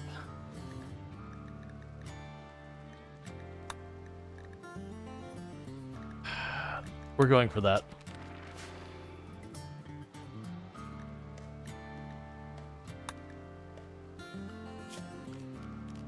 Yeah, that was gonna put the fabrication bench, and I can't. Oh, actually, you can move that. So move that up there, because I need to put the fabrication bench somewhere, and it'll fit here, but not many other places.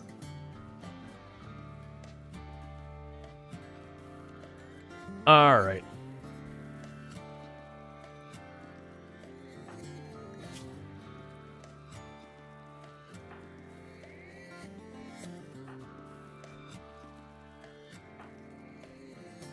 So everyone's winning so far.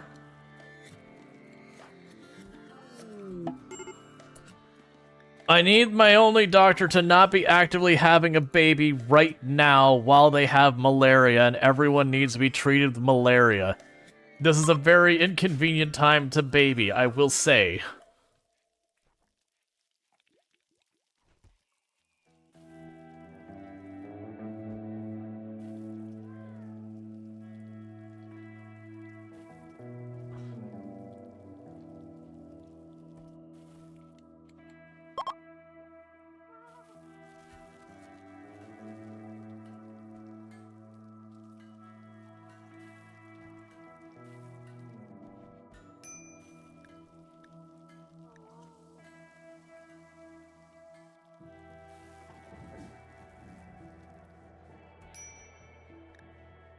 I really need you to get that dealt with because both of my doctors are currently tied up.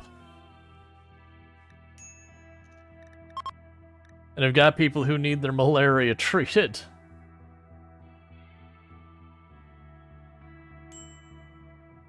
Yeah.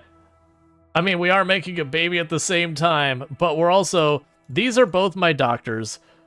One who has malaria and is actively having a child, while everyone else has malaria. It is very inconvenient. Healthy baby. Excellent. Alright, name the baby. And next in the colony is... Jay Walker.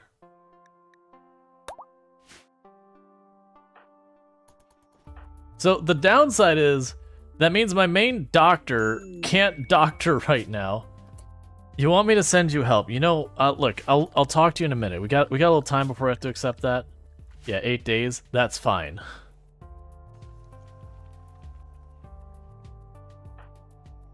Could you, like, literally anyone pick the baby up off the floor? There you go.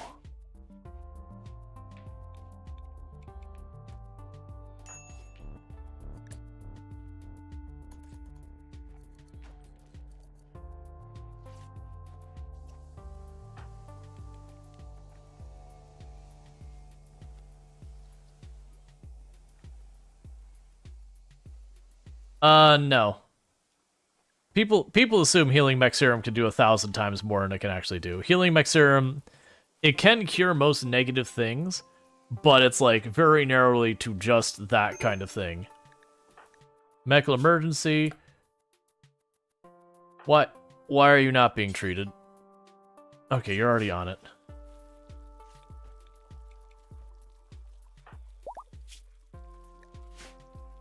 Okay.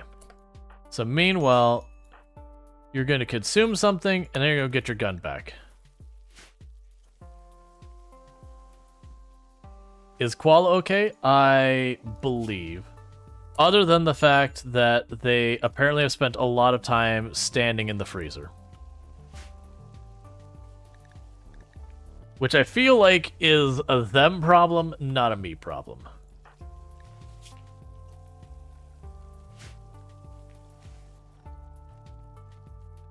Alright, so we're almost finished with that corner, and it looks like we finally got through the malaria, alright.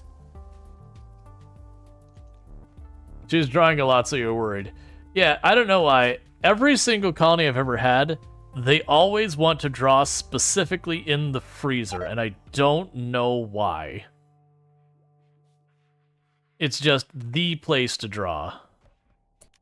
Get out of the freezer.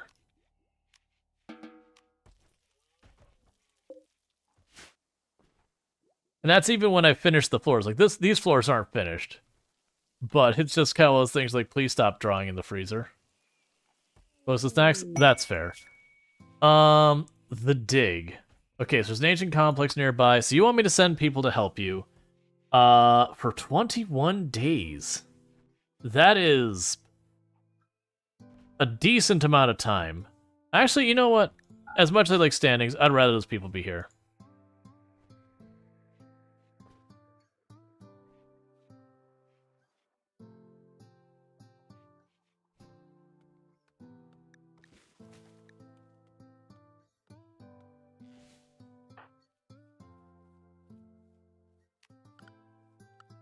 So the issue is I only have 2 ideologies here. We don't want Chaotic Awesome converting people because That is the other ideology that's like slowly getting a foothold in my colony, and we need to like knock it down the other way. But all of my really talented social people are in the ideology that's shown up, not the other way. And I can arrest someone and force convert them. And I've done that in the past. I don't want to do that right now. But if I have to, I have to. Okay, so take the steel knife. I would like the components. I would like the medicine.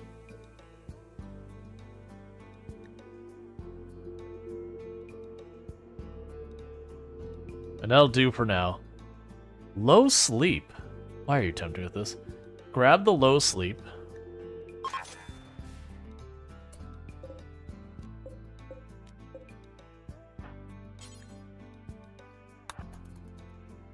Alright.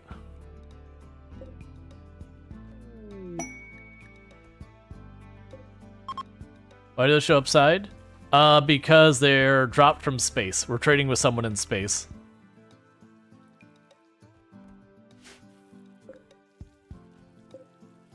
Okay, these are just about full. So it's time to build our gene bank.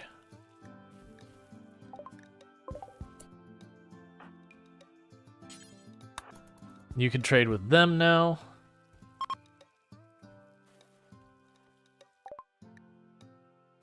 Okay, so I'm not worried about the alpaca. You can have my Saiti.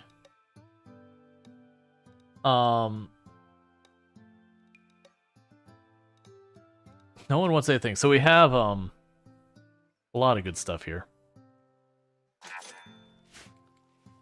Meanwhile, are you ready to have another jump in the machine? Alright, go get those genes extracted. Let's see if we can't get some fast healing, because that's what we want out of that guy, is we want the fast healing. As you can spare some of your crops from being eaten by making insect kibble and feeding them to the alpaca, I can. Like, the only reason our food is down now is both of our cooks were down with malaria, so they burned through 100 food. So, like, I'm not worried at all about that. So we have the Fiesta, that's the Faith Holders, is that our main one? Alright, so let's go ahead and begin the Fiesta. Maybe everyone grouping together and having a conversation might be able to convert someone.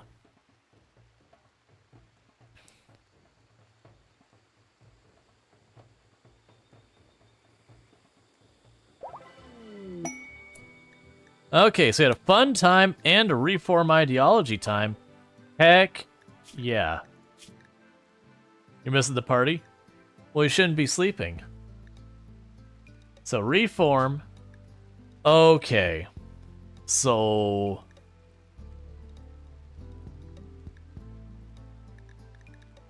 let's see here.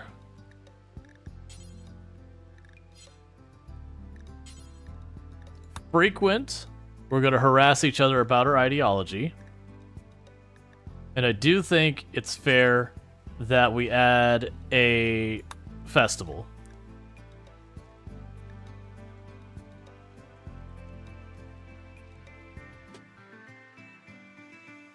Okay, so again, is goodwill to a nearby faction. Cool. Because I usually limit myself to one change and all that. Oh, add a style? I mean, I should have, but yeah. So that should help us, because now everyone's going to constantly be harassing everyone around them or by their ideology and wearing them all down. It's completely reasonable. It definitely wouldn't make you unpopular among your peers to have your religion constantly brought into question every time you went to lunch. That definitely not have a negative impact on others around you and how they interact with you.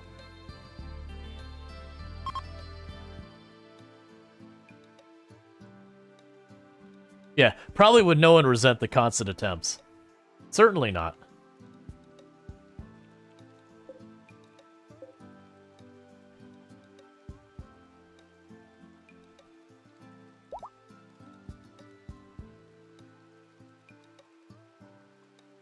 Yeah, so we haven't gotten our next gun made yet. So that's fine. They do have this perimeter almost done.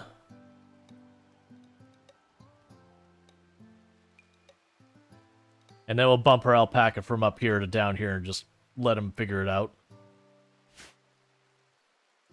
So how old are you now? You're probably about to be 65, I think. Where are you at? Yeah, so you're about to be 65. And you were 69. When I get some Glitter World, we'll start trying to fix stuff.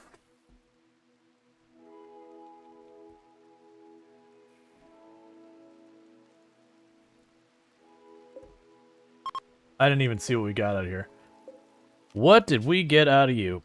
Alright, so we've got low sleep. We got dark vision by itself. We got dark vision with strong melee. Okay. Now we're starting to get some tempted stuff. Low sleep. Ooh. And how long till you can climb back in the machine? 9 days. Do we do some experimentation? Because we could low sleep, dark vision. Oh, that alone is already 225. We physically cannot do that. Like, low sleep is really nice. The best one is no sleep. Well, yeah, I mean, low sleep, not, like, going so much longer without sleep is really big. You can actually get one where you straight up don't have to sleep. I believe it's an Archotech one. That, I think it's like -6 or all that. Yeah, I'm pretty sure it was an Archotech one.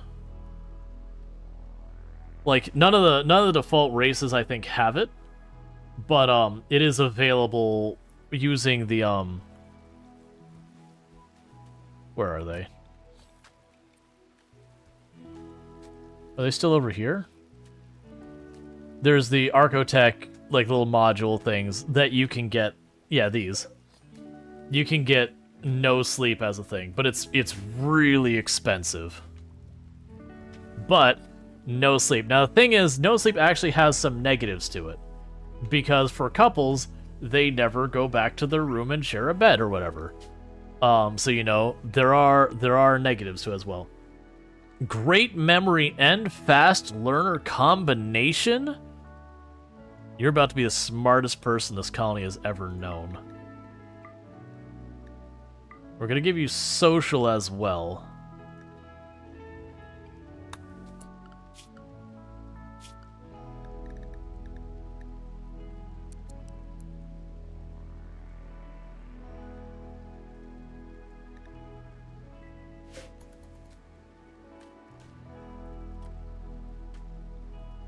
Kilo says, I'll take it. Won't need to sleep once I'm young again. Little Ellie's a genius. Absolutely. Little Ellie is just absolutely, like, the person. I wonder if I'm assuming fast learning doesn't apply to that, because that would be kind of messed up if you could get fast learning as a trait and it just gave the kid, like, a huge edge for leveling up. Alright. Honestly, with as many kids as we've got in the colony now, which was not a deliberate plan,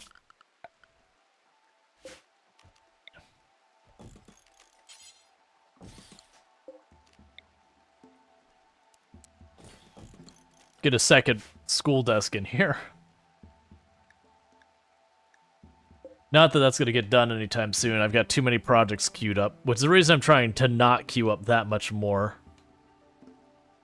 Because I gotta still fix the floors in this place, fix the walls, finish the perimeter, do all these other things, get that set up, because pretty soon I'm going to need the extra power. Because we are going for the Arcogen X, which is one of the things I've just never really messed with. So I need to do that. But once we get that, we're going to drop back to getting the packaged food. And once we get the packaged food, we're going to go and get the moisture pumps. That way we could start fixing everything here.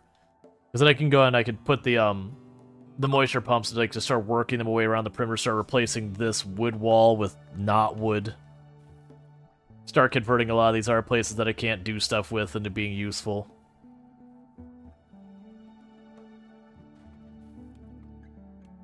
Did you ever move that thing? You did. So production, fabricator.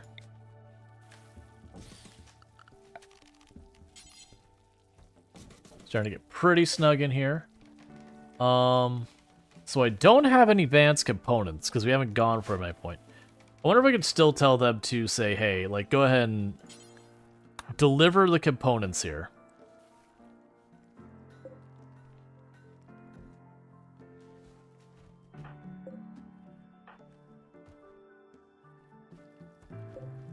Alright, so basically I have everything there for the advanced components so I don't accidentally use them all up. You have a chair so you could in storage? Oh, right. So cancel that one. I totally forgot about the chair. I think that wasn't that the chair we took while we were on an away mission. I was just like, I'm taking the chair because I can.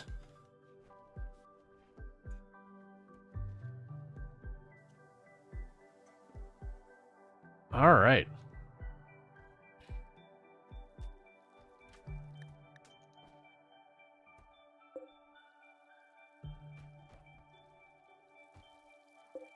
So you'll pop out soon. We'll attempt another conversion ritual. I don't think we have anyone out of this group that's got decent social. So you have an interest, but you're not an adult, so you can't be a leader yet. Because once you get someone who can actually reliably do that, that'll be good. But now that we have people constantly walking around just poking away at people's certainty, even if I don't get conversion rituals, they will slowly wear down the people because of just how many of them are in our ideology. They'll just be perpetual conversion attempts. Oh wait, Jaguar's working on that. Oh, you're never gonna finish that. Cancel that. And the reason I'm saying they're never gonna finish that is White Jaguar's usually almost always researching.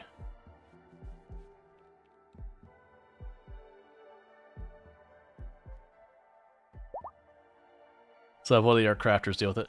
How are we doing on the alpaca? Okay, so the alpaca population is going up. We're going to say don't have any more than 2 adult males for right now. And we could deal with that later. We have a lot of steel and wool. I wish to train up my crafting by making weapons at a forge. I mean, right now as a child, you're going to keep filling in where you can fill in. But, like, you'll do that around learning. But you will be able to craft a bunch of stuff. The thing is, what is your crafting up to? Yeah, you'd actually be able to make assault rifles now.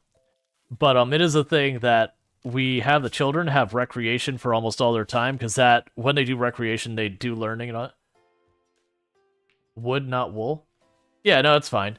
We don't make anything out of wood anymore, really. That wood's just because trees are in the way because we're in the swamp.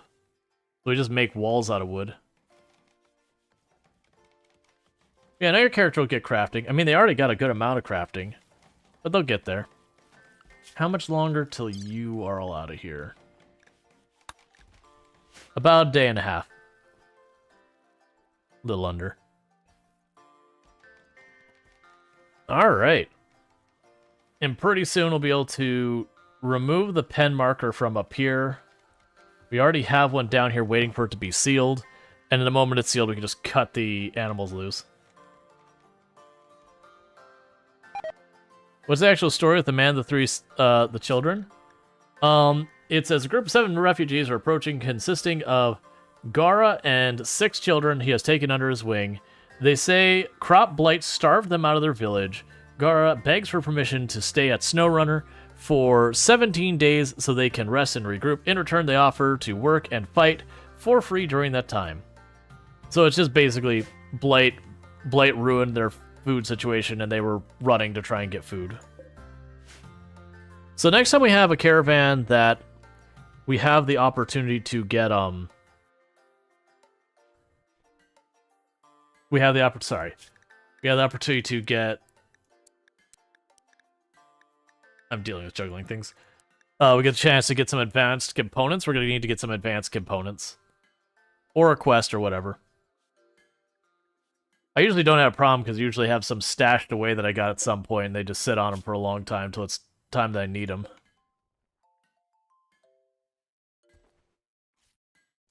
If you make bows at some, bows aren't worth anything. I'd rather just sell the wood at that point.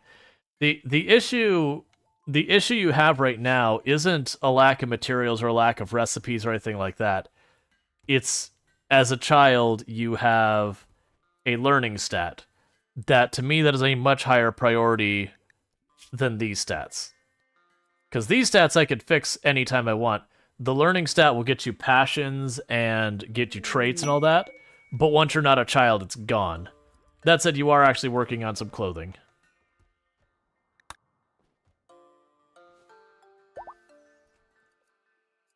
Okay, everyone's awake. Let's grab everyone, run them down here as one big group, so everyone's already in position.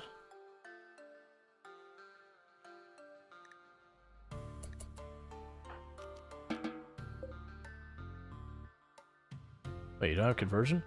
Oh! I guess because you're frozen you couldn't do it. I was gonna have you do the conversion ritual immediately, but there's that whole thing. Man, I'm not worried about, like, they'll get that crafting skill. I'm not at all worried about that part. Like, they're actively working on stuff now. Manhunter pack of Arctic wolves. 17 of them. We don't have another gun made yet. That's fine. Alright, so melee team. Get into position. You're part of the melee team for today. Chain shotguns up front on the edges to get stuff that get in close. Submachine gun nearby. Get the assault rifles just anywhere we can get the assault rifles. I'm not too picky.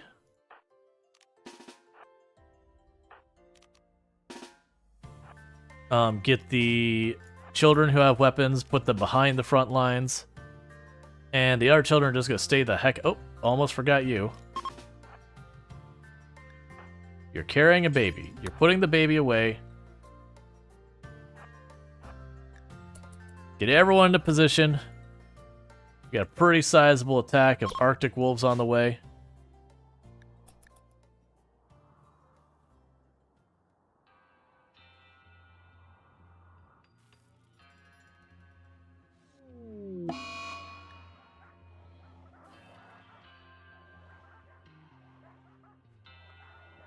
All right.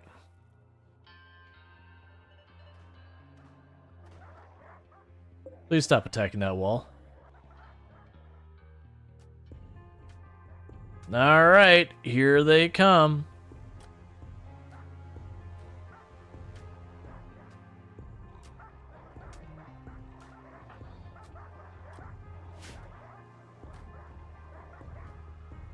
We got a lot of firepower.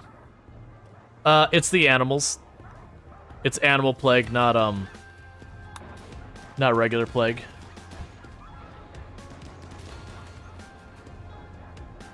I'm feeling pretty good about this. We have a lot of shotguns going, or a lot of assault rifles.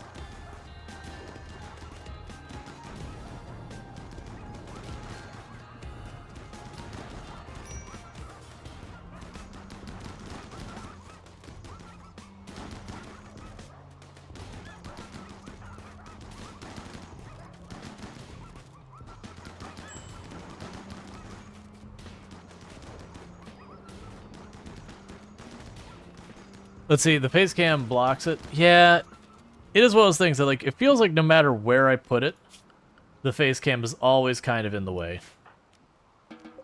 All right. So you just need food. You got a little bit of a boop, and otherwise you're good. You are probably staying down. You're staying down. You're staying down. Yeah, you're all good. All right. We don't have any mods like that. I'm not running TTK or anything of that nature.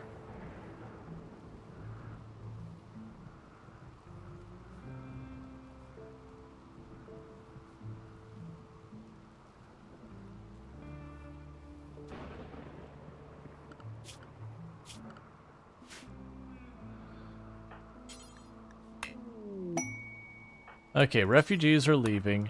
We're gonna have you quickly finish these off because I'm a little worried if you don't. one of them will get back up and maul a child. Alright, so refugees are out of here. So these are the colonists we actually do have. Refugee died? What? Oh, a snake attacked you. Look, that's not my fault.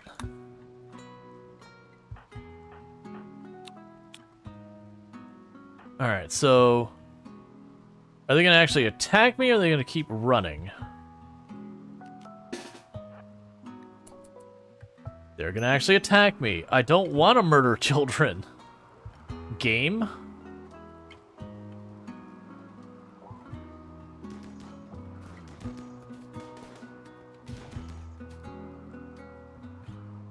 No, they're attacking, which means they will just keep putting the attack on. So unfortunately, because they effectively went raider, it is what it is.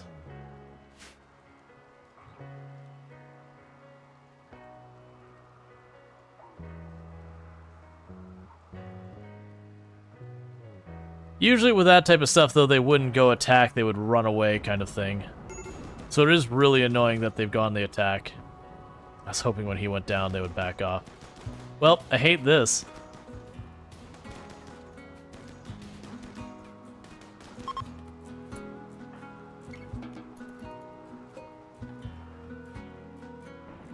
Use fists or unarmed children? I mean, I'd probably still kill them, just bludgeoning them to death. It's unfortunately just is what it is kind of situation.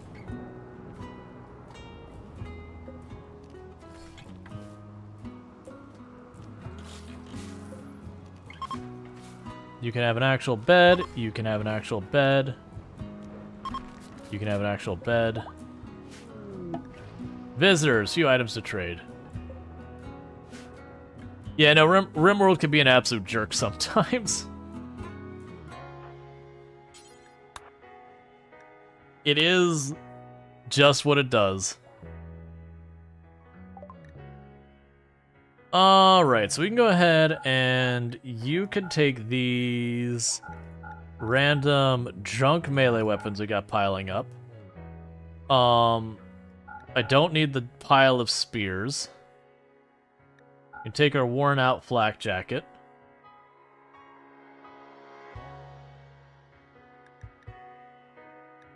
And I guess give me the pemmican.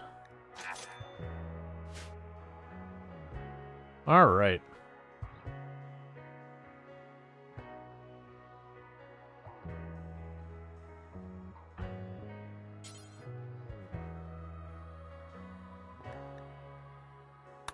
Let's pop you right back in from our age reversal. That's just your life for a little while, as you're just going to keep younger and younger by the day.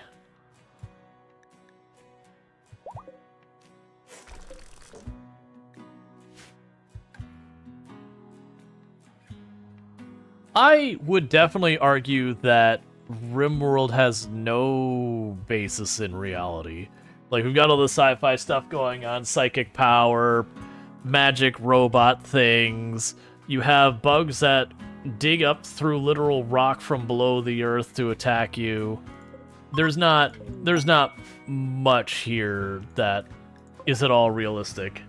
Like, you can say, oh, but it's hard like real life. I'm like, yeah, but it's like a cartoonish depiction of how hard it is, where pretty much everyone, like, things get desperate and they default to cannibalism, which just isn't the case. You know, that left alone, everyone would default to stuff like organ harvesting and cannibalism and all these awful things. It's definitely not meant to be taken seriously or realistically in any way. Would survival be hard? Sure, absolutely. Survival on some craphole planet that everything's out to get you would be hard. I agree. Or animals that are literally combustible, that they explode when you hit them.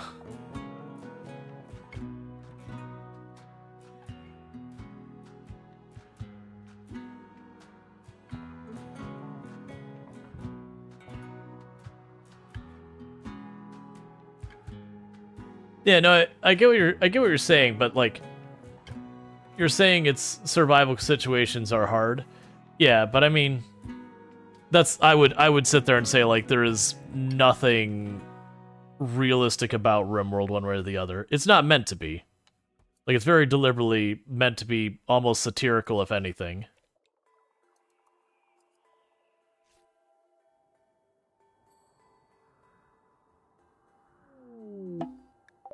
And another baby is on the way. There are so many children in this colony. It's okay. We have more assault rifles going.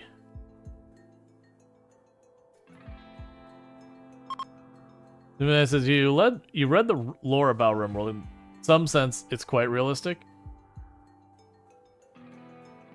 I mean, we're talking a sci-fi universe with interstellar traveling people, which, with our current understanding of science, is already unrealistic right there. Boomlo or bioengineers that were left alone. But why would you make an animal that combust? Like, don't get me wrong, I'm sure they built out a lore that within the universe of RimWorld makes sense for the universe of RimWorld. But, like, an animal that gets hurt and explodes isn't something that's going to be kept around. Their liability to farm fuel? We could just use... There's plenty of better ways to farm fuel than an animal that randomly explodes when it dies. Not even randomly. It just explodes when it dies, 100% of the time. Like, don't get me wrong. They've got a lore that's been filled out, so within universe, it makes sense within universe. My catch is the realistic comment, because the premise of the game starts out unrealistic, so it doesn't really matter where you go from there. It's sci-fi, it's not realism.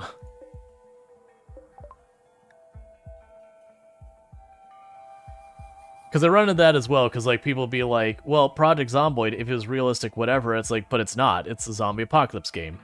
Realism left when you said zombie. Yeah, no, it definitely has story. I guess there's terraformed planets lack deposits. So, planetary terraforming in the macro scale, on our basic understanding of things, is unlikely to be realistic because there's nothing within our range that you could realistically do that for. And then going outside that area, you're talking a scale of a project that is improbable, and faster than light travel for our understanding of physics is impossible. And you'll always have people like, but we could have a different understanding. It's like, maybe, but realistically, folding space is just kind of a joke. Like, it's not a thing that's based on any sound science. It's fun for sci-fi, and we should have fun. Like, I very much enjoy it. I usually just push back at any time there's the realism comment with anything that's very clearly not realistic. Because most of the time it's... In this case, it's not. Someone needs to feed the baby, please. There's, like, a ton of you can do it.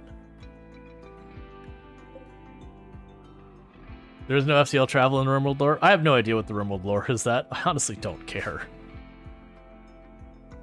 Let's see. What you think is very realistic about RimWorld is that it doesn't depict unrealistic physics. In RimWorld, FTL travel doesn't exist. Gotcha.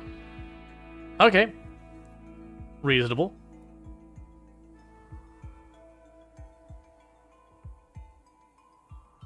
And even if we got light speed travel and all that, it would still be impractical to travel in real length. What is the temperature in here? I'm like dying up here.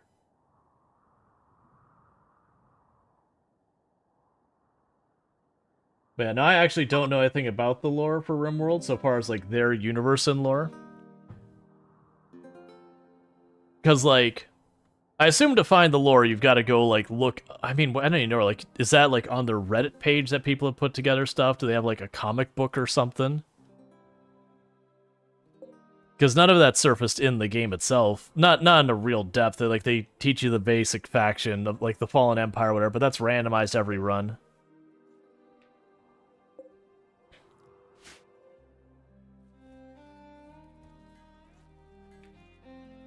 Yeah, no, the, having no FTL travel Yeah, that's a more realistic thing.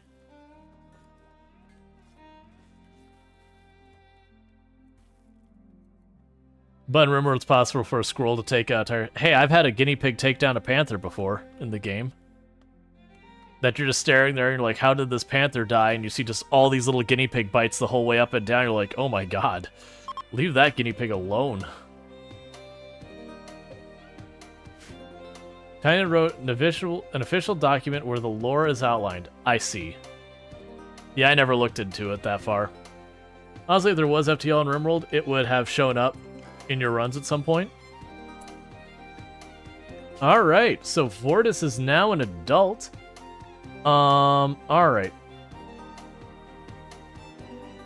No trait, we're not gonna take any of those. I'll go with crafting. Crafting is usually a safe choice. So Vortis.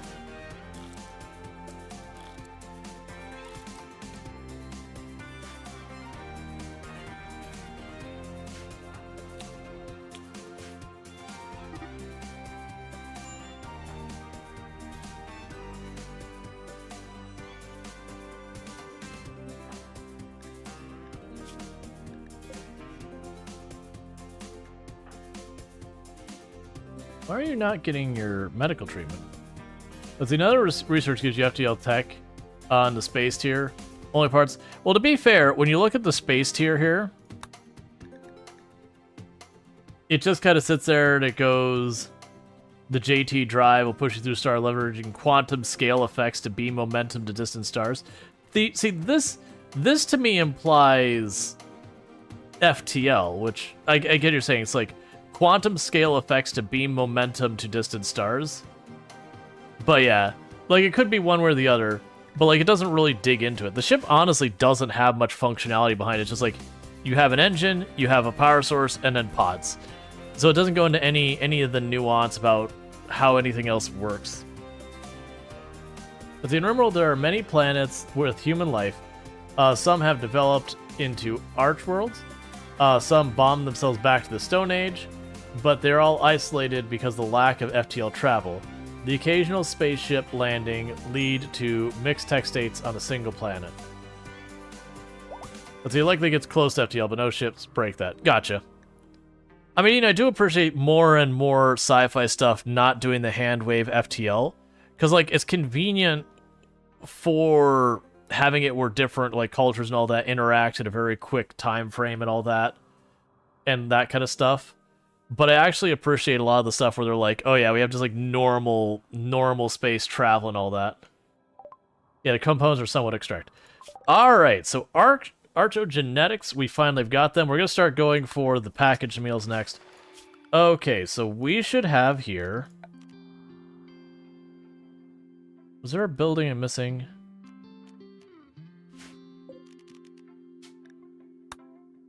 Let me double check that. What did you unlock again? Okay. For this project's industrial research speed, let's see.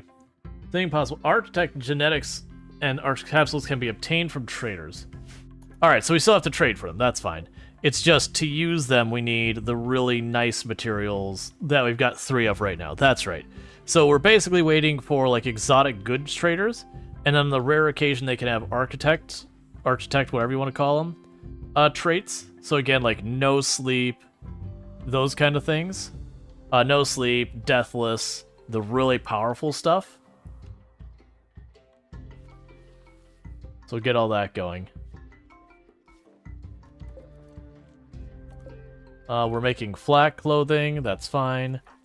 Are you ready to jump back in? You are not. Nope, you're not either. You got 2 days.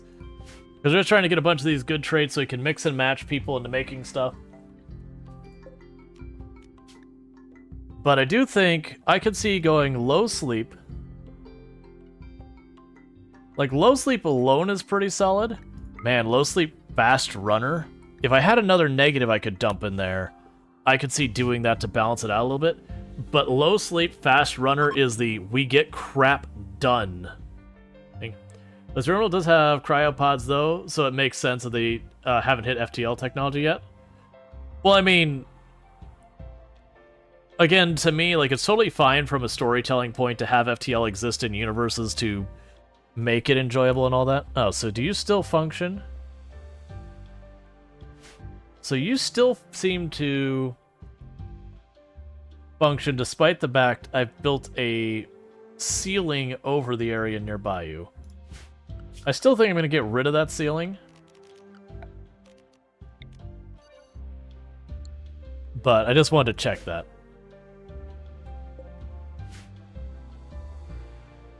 But yeah, no, it's convenient for storytelling, but FTL, with our understanding of physics, doesn't work. Because like most sci-fi, what they have to do is they have to hand wave physics by going, oh, you fold space, and that's how you go through things. Or you have some, like, made-up pseudoscience warp drive kind of technology that allows you to bypass the limitations of physics. Like, they'll do a little, you know, hand-wavy, it's like, just ignore the way this physics doesn't work, which is fine. It's sci-fi. That's what it's supposed to do. We've got laser swords. Yes, we have plasma swords, but they're not the same. But, like, you go, oh, but you could do it someday. And that's fair, because there was a lot of stuff that started as sci-fi that became actual science. Like, in Star Trek, famously, they had the like, little camcorder thing, or not camcorder, the, little thing where they'd flip it, be like, you know, to the bridge. This is the captain talking to the bridge, or whatever. That you'd hit the little button, and that basically became the communicator, yeah, which basically, cell phones came to be a thing later. We've got 6 more refugees, with child in tow. So child gets a full recreation schedule. Oh, Vortis, you no longer get a full recreation. You're an adult now. Yeah, but the communicator, it was one of those things that, like, in real world stuff, you know, it was a totally plausible thing. So it's not one of those things like, oh yeah, that could never happen. It was just a very plausible thing. We just didn't have anything like it. And then there's been a lot of stuff depicted in sci-fi that we don't fundamentally have a problem with, so much there's an engineering problem with, that maybe or maybe not gets sorted out someday. And some of them do, some of them don't. It's, automatic slide doors are sci-fi, now it's real. Yeah, but those are, like, really practical things that, you know, you don't have, like, someone who specializes in physics going, that can't be done, versus faster than light travel, as well as things that falls in that other camp that are like, yeah, that's like that doesn't work with our understanding of physics. But for storytelling and that kind of stuff, totally fun to do.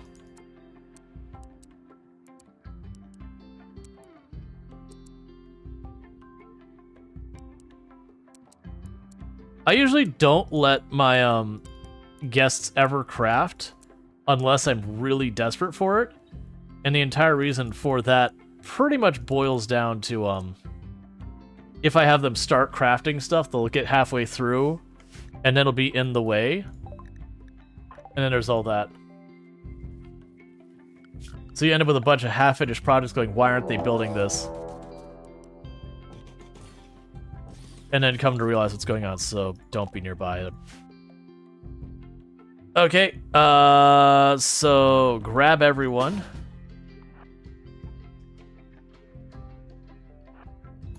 Don't close the door. That's not what I want.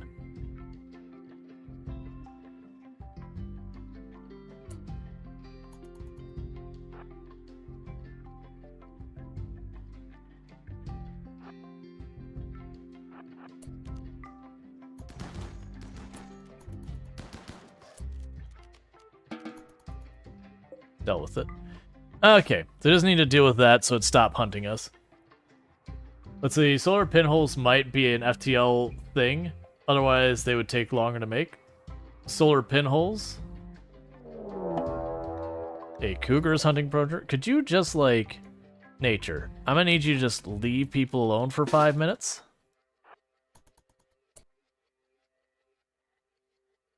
Where did it go?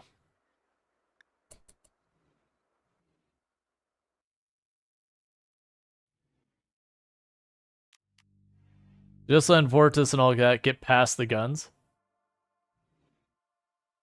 When you're saying the solar pinhole, what are we talking about with that? Because ultimately, all fast and light travel discussions boil down to either somehow folding space or like quantum physics of like having two objects in the same position, like swap positions or whatever, or just exceeding the speed of light as just like a raw thing, which gets down into dealing with how matter works and everything. Because you're watching a History Channel last night, and it was about the planet that Kepler found that defies everything we know about planets rotating around their star. It's super interesting. Oh, yeah. Oh, you get a chance to check out the Matchless Kung Fu? I have it on the list of things for me to check out. I haven't looked into it quite yet, though. Hey, Insane Spork, I'm doing pretty good. Because, like, ultimately, that's usually what it boils down to, is you'll have a whole bunch of things about ways we could supposedly get faster than fast and light technology, but doesn't hit the underlying problem that when things go faster than the speed of light, you don't matter. You energy. And that kind of stuff. Or they go into somehow folding and manipulating the very existence of space. That there's the argument with quantum physics and how things can kind of teleport around, which is a thing, but it's not a thing that we could take like a vehicle and just go snap and it's someplace else now. Like, that's just not how quantum physics work. Like, the promise of quantum physics is being able to do some interesting stuff so far as effectively working like where you have signal on a wire, but at much more extreme distances and higher speeds and all that kind of stuff. Like, that's the promise of quantum physics. Is that, like, you could have a signal reach its destination actually instantly. You know, minus the lag of the interpretation of the device dealing with it.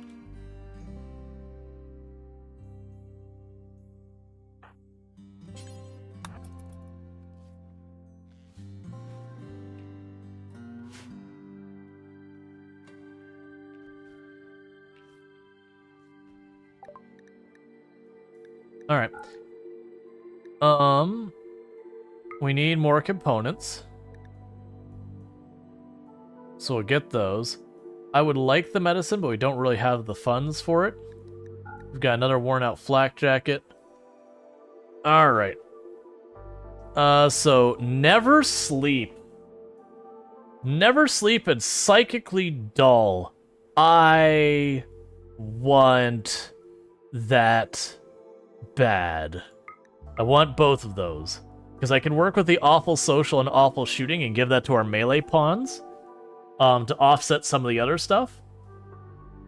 But never sleep and psychically dull. Ooh, that is gonna be nice. We will fund this with a little gold.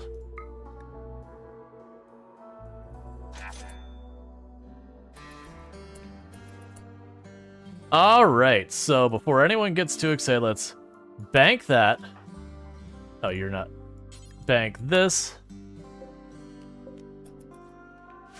Okay, so what is going to need to happen here is we're going to do a little bit of mixing and matching and start getting some real fun stuff happening here. Because now is time to science. Alright, so for our people, where is never sleep? Yeah, so never sleep and psychically dull, so that's a -5.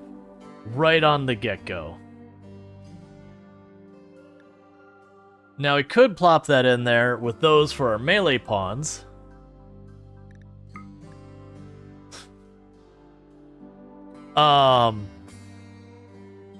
That'd be some pretty good stuff. I want everything and I can't have it. So the big thing is obviously we can't have our long-range combat pawns take this. But that's actually not that terrible.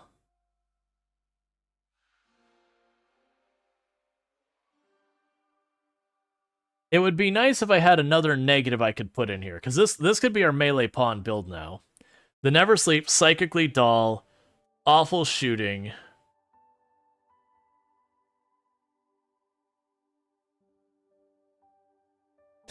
Speedall.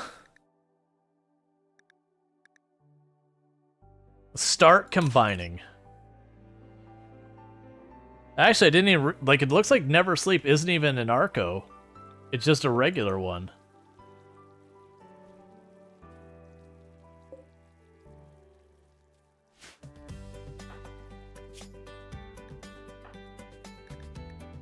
Yup. So we can have a researcher who never sleeps.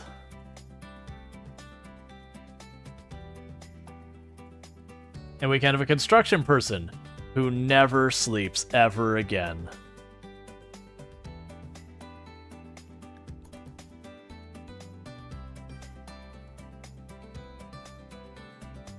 Oh, Ageless was another Arco one. So that they never die of old age or get the negative effects of old age. You've achieved the state food. Nice. Disease muscle parasites. Oh boy, good times are going.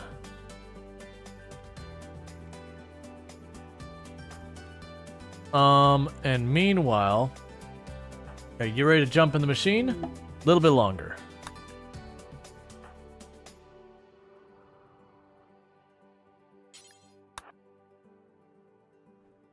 You achieved the state of food? Nice. Okay, so unfortunately they don't have much I want. We'll go ahead and give them the slightly worn headdress. What I'm going to do is I'm going to go to medicine here, and I'm going to say, how would you like to give me... So 100 is too much, let's say 40. 20. Cool. Recover a little bit of money.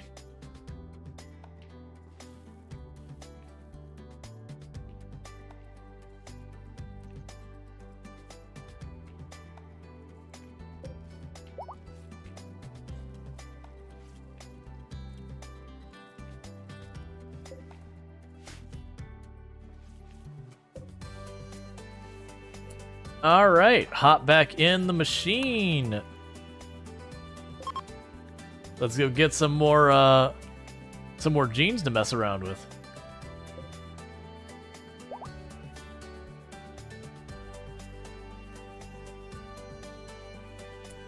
So we've completed the Xenogerm. Order implantation. So I should be able to put this in...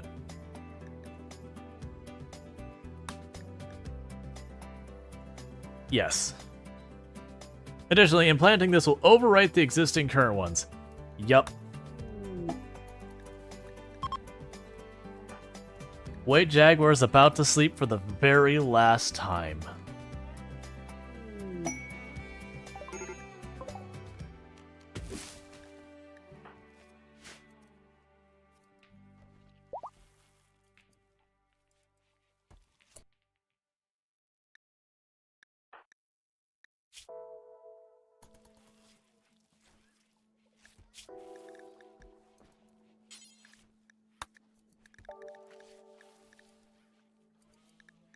They actually won't be sad. At least I don't believe they'll end up being sad. But, they will not probably have any kids because they will never sleep again. So with that, we're just gonna go into your schedule right here. And you no longer have sleep on your agenda. You just don't need it. Heat wave. Thanks, man. That's really swell.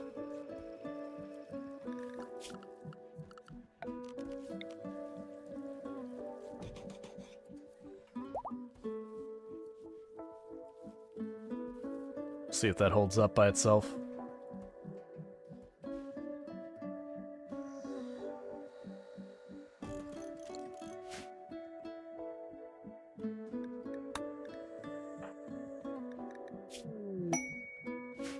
Whale tribute collector.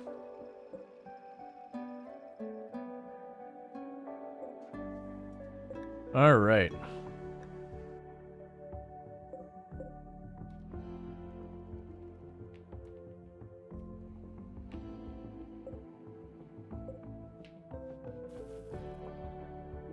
And once again, did not see what we pulled out of there.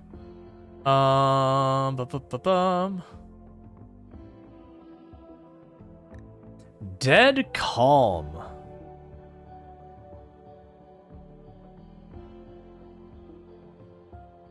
That's another amazing one. Okay. And meanwhile, are you about ready to pop in the machine? Not quite. 3 more days.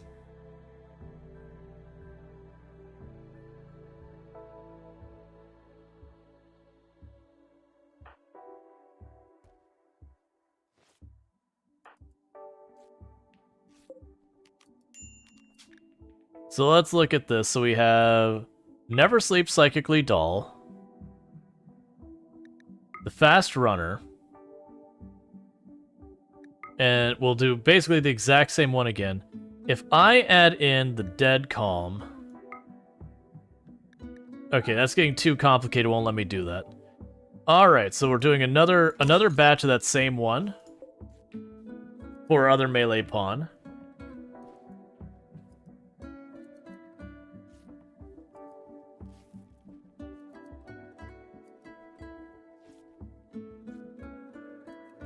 It would have been nice to also get the really good melee in there. But, I mean... Never Sleep Fast Runner? Uh-huh.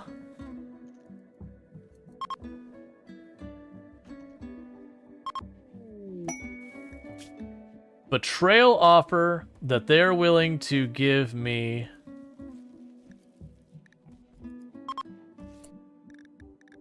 He will send you the following reward if you kill all the members. What? Oh, Persona Core. I don't care about that. Get out of here.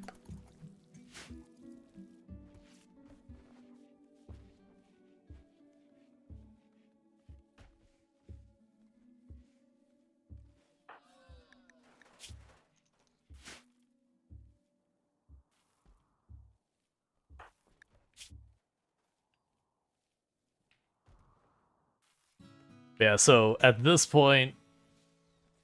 White Jaguar no longer sleeps. It's just not a thing they do.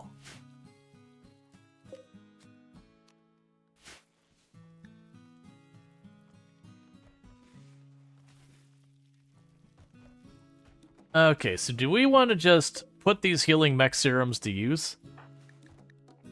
And just... Actually, we'll still have you... de-age 1 more. And then we might go ahead and get rid of that frail and bad back. Never sleep with such a good gene? Uh-huh. It's costly, but like never needing to sleep ever again.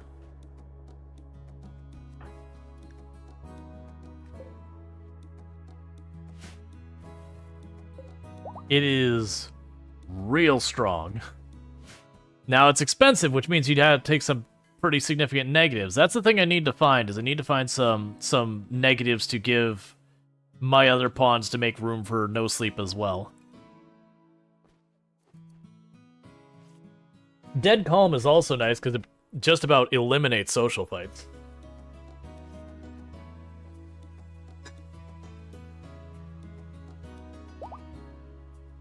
Okay, so you're back at it. So with this, it is time for Captain Brody. Now, downside is they gotta eat way more than they used to, so that is going to be a bit of a pain point, but we'll get there.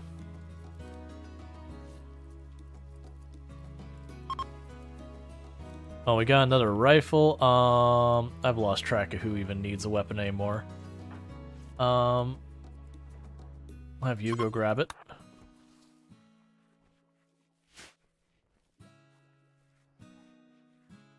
Alright, so bear with me, chat. I need to use the restroom in a big way, so I'm going to quickly do that. I'll put you on my away screen and all that stuff. I'll be back here in just a minute. So thank you again for tuning in, and I'll be back here in just a minute.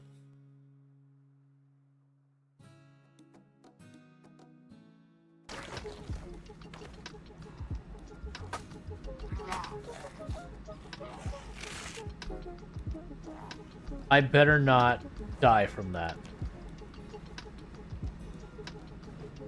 I hate crawlers.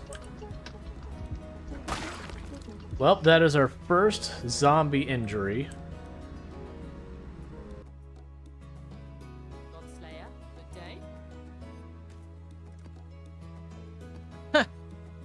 day. Oh. Yeah, that's what I need right now. Yeah, we can totally take that. That is absolutely something we can handle right now. We take like 3 deaths in a tier 1 map. And it's like, how do you feel about Chimera? Chimera is exactly what you need in your life right now. Sink or swim. That's...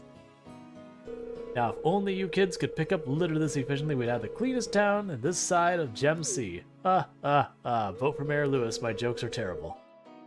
And now, the winner of this year's egg hunt is... Give me my hat. Do it. Jas and Vincent. Wait, hang on. Hold up. She was in a fit of rage. She was really bored. Alright. Yeah, no, some of those clips you saw were real old clips on the channel. Like, there is, Jay Walker needs a rescue. Why are you discarding the babies on the floor? I mean, it's because it's hot. That's the real answer. It's because it's hot. So you're back doing all your stuff, and we are still looking for you to finish. So you got another day and a half before we can try another roll of the dice to try and get Fast Looker. Long hair Rual is a look. I mean, my hair's pretty long right now. It just staying slicked back a lot more than it was before. Not that I really add anything to it or anything like that. Just since I started dyeing it and all that, it's messed with, I'll say, the texture of my hair. I don't know. But, which I haven't been keeping up the dye lately. Night Owl in the day on you. Okay, I can fix that. What the heck's your name? You are this person.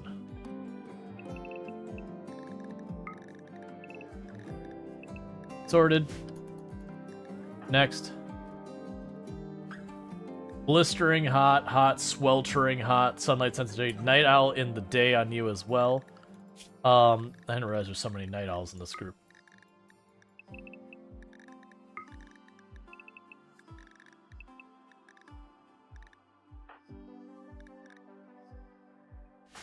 What's your deal? You're depressive, so you have a trait that makes you more difficult to deal with. That's fine. But yeah, no, there's things that pop up. A daze, that's fine. You are at extreme break risk. Because it's just super obnoxiously hot. Passive cooler can't compete with it.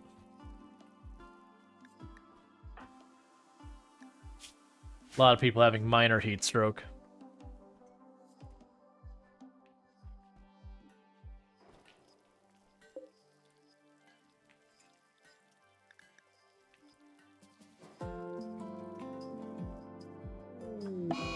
Insulting spree because you're depressive. I hate it.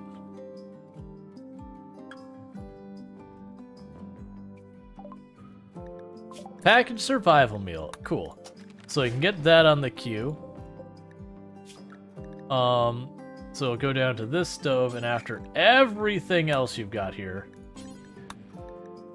do until you have 100.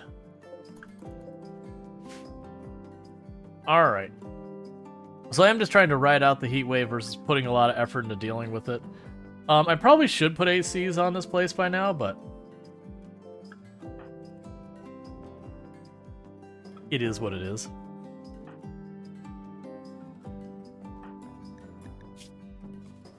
Okay, so you got less than a day till you flip.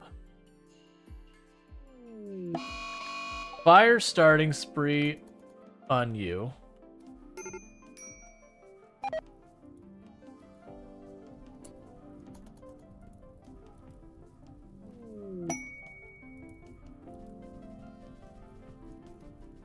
That's fine.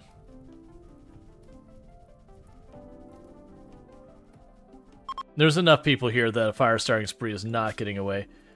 Ooh, okay. You want to give me a legendary quality charge lancer, but you're gonna target me with a mech cluster? I don't really care. I mean, a legendary charge lancer is not bad, but we've been just going with the assault rifles. I'm just gonna ignore it. Like, I don't...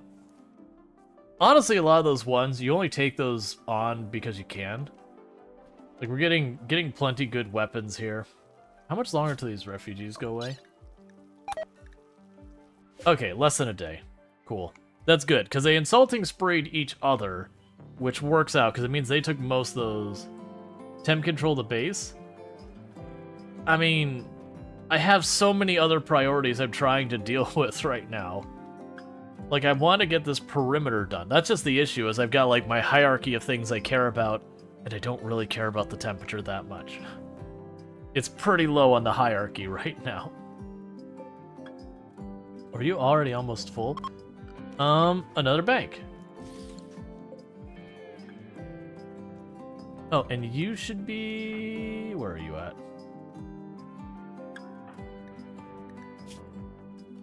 Four more hours. Yeah, so I'm gonna actually return that one, because like I said, it's just not a priority versus the other things. Like, it's only an immediate concern because of this, but I'd have to tear open walls to build ACs and all that stuff.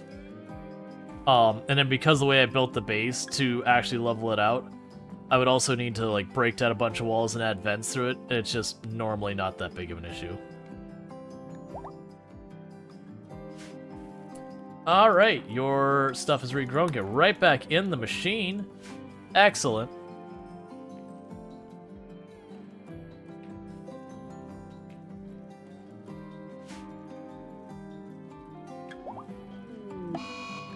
Insulting spree because sweltering hot. And the good news is they're insulting each other again. At least temperature control the baby room. I mean, there's no babies in there right now. It'll be fine. The heat wave will end soon and we'll be good. Because the problem is they have to tear open a wall, which would then make it outdoors, which would make it even hotter on the short term. You're throwing a tantrum. Heat wave is over. See, ignoring the problem was the correct solution. By ignoring the problem, it just went away. Quit breaking my stuff.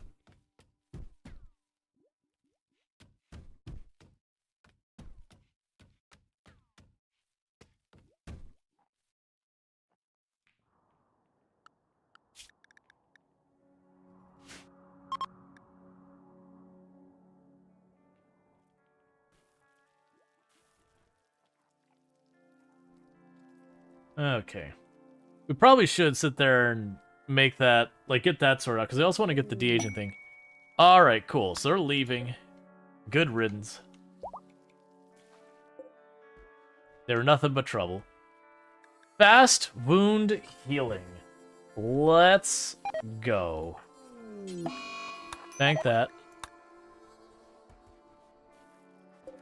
Alright, so if we're going to start messing around with science for other people, so no sleep is definitely... I need more negatives. That's the problem, is the only negatives I have are the awful shooting and social, and then the mild UV.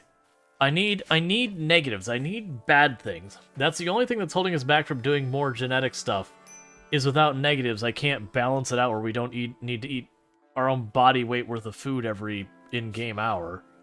I'm exaggerating, obviously, but still. And you're just upset because you got muscle parasites and a whole bunch of stuff happening.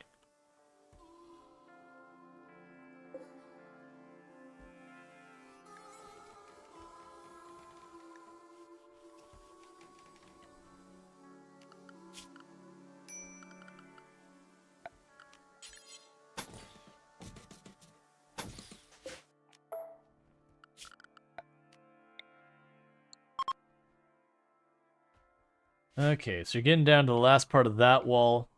The roof is all up. Let's see, the whole body weight worth of food per hour was a prerequisite for any game with a survival tag. It feels that way. Okay, how many animals are angry at us? The whole pack. Okay. I'd probably work with that.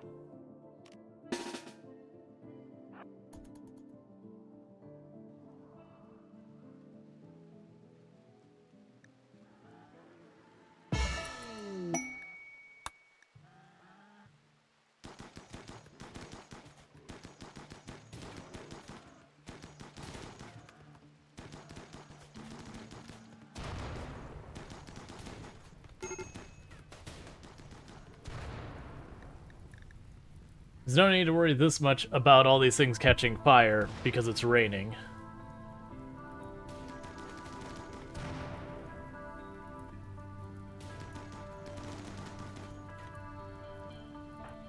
Nicely done.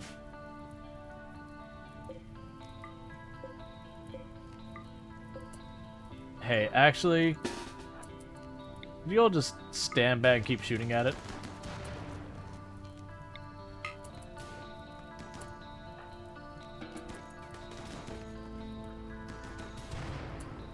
I just don't want you to be putting out the fire and then standing on top of the body when it goes.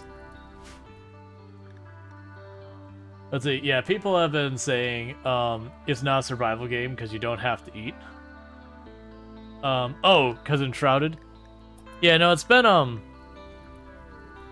I tend to, like, when people do the realism talk, I tend to break out, like, realism in survival games where it's like, you missed brushing your teeth once and now you have gingivitis and you need to, you know, find charcoal and put in a machine to activate it and then rub it in your eye to somehow make your gingivitis gum disease go away because you missed a single brushing, like that kind of thing. That's just like, but realism.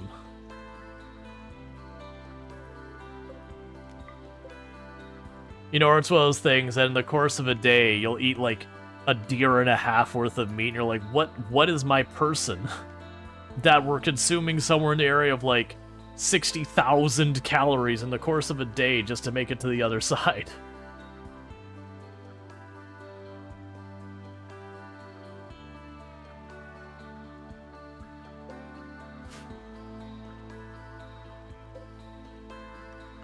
And we are going to go ahead and actually flag that to be built, because we're on that point where we're starting to push the limits of what that's going to be able to handle. So we'll want to add a little redundancy to our system. You like the survival mode in New Vegas? I never really got into it. Wasn't that like something they added in after, like later on? Like it wasn't in the beginning game as like a later edition? Do you remember the realism talk from PUBG?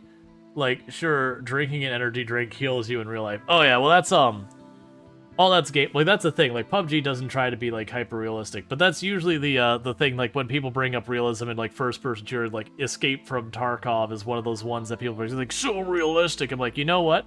You want realism? You get winged with a shotgun, and you black out from pain, and then you spend the next like 3, 4, 5, 6 in real life hours slowly dragging your character to the edge of the map. Well, every once in a while they scream in pain and black out again.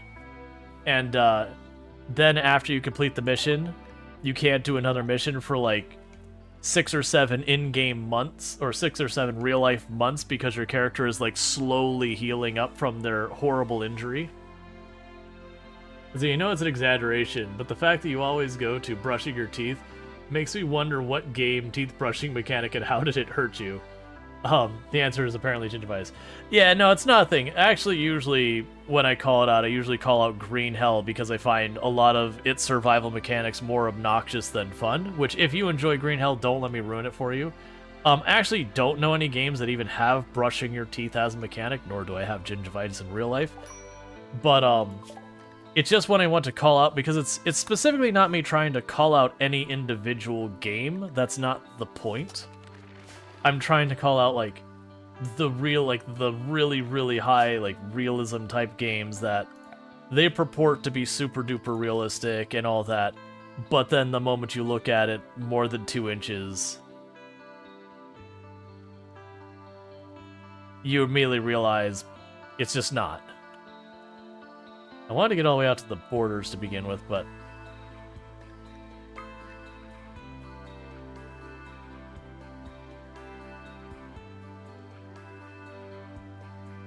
yeah, so if I put a structure here, we can put a moisture pump on that, and then just let it start working on that. I'll build a couple of those. Yeah, so you could also go over here and say misc, moisture pump.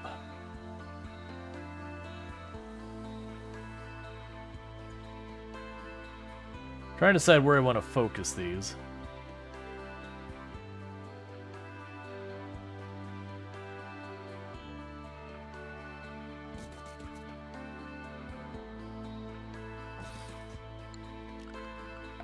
I go power.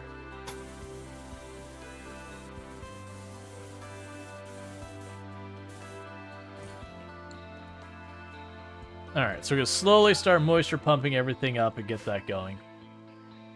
Yeah, you slept to the floor for 0.5 seconds, you got worms. Exactly, it's that's kind of the thing that gets me. Let's see, it was because the streamer was playing third person, apparently that's not realistic. Oh yeah, no, it's a whole thing. But yeah, no, it's on the discussion of there's a line in the sand that, like, when you look at a game, there's gameplay, balance, realism, and then, like, you get into, like, graphics or whatever. But there's kind of this balance you do between these things, and at a lot of times between the gameplay, balance, and realism, these often, it's almost like you have sliders that you start dragging one to the right and the other ones go to the left. That, it's not, I'm exaggerating that to be clear, but it is those things. When I play a game that, like, it sits there and goes, it's super realistic. You know, it's the most realistic first-person shooter that has ever been. I'm like, oh, so it's terrible.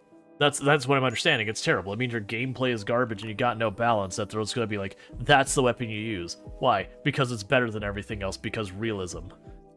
And if they're like, well, no, we balance. It's like, oh, so it's not realistic. Okay. Like, no, but it's realistic. It's like, look, man, you're giving me mixed information here. Games to be fun do fudge tons of stuff around for your benefit as a player.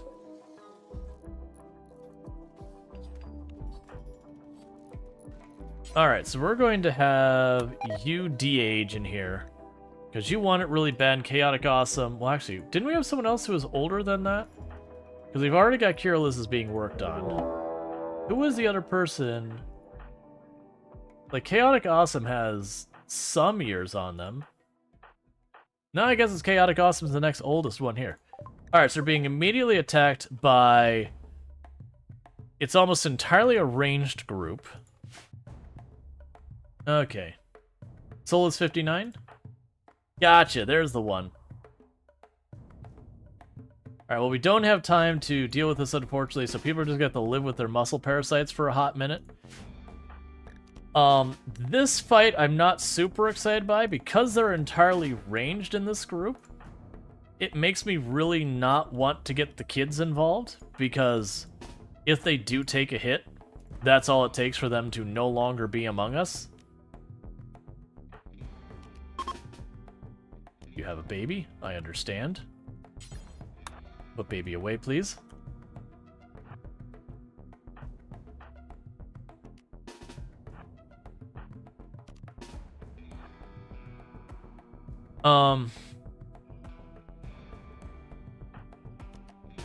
We'll put the kids in the back line. So they'll be involved if necessary, but they should be far enough back that they shouldn't be the initial targets.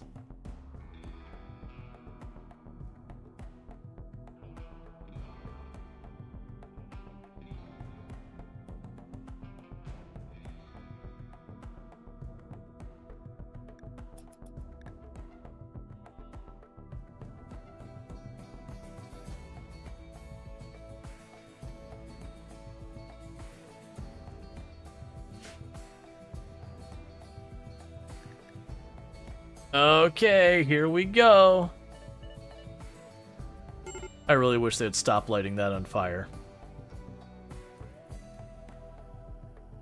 Like, they're gonna do that until my walls are no longer made out of wood. But it is awfully annoying.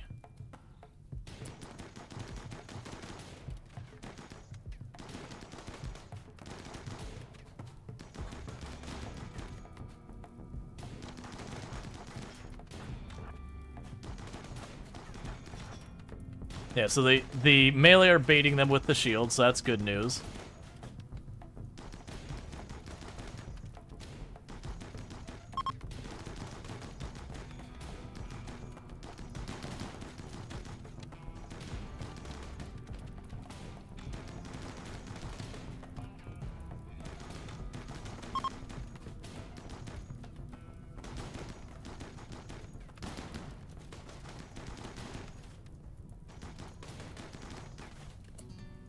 Alright, so we've defeated them all.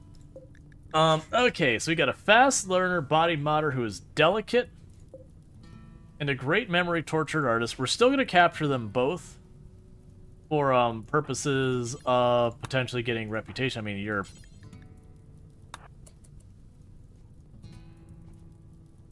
all bad news.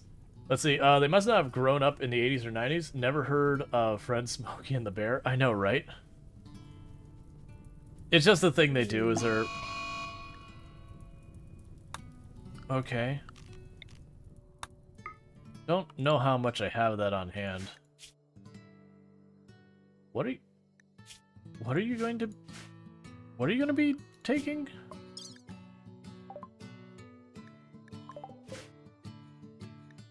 There's nothing... I mean, there must be something laying on the ground somewhere. Hey, grab it before she can get to it.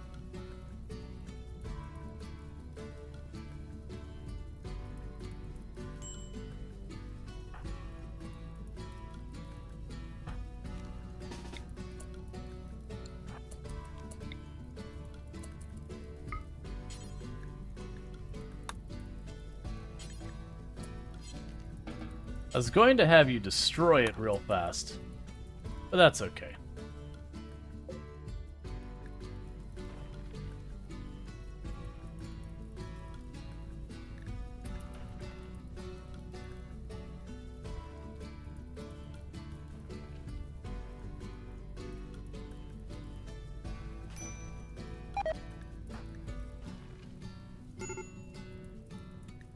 Medical emergency on YouTube. What are you doing? Go treat them right now.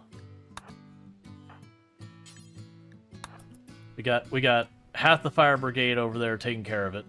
It's fine. Like, I have to do some repairs. That's no big deal.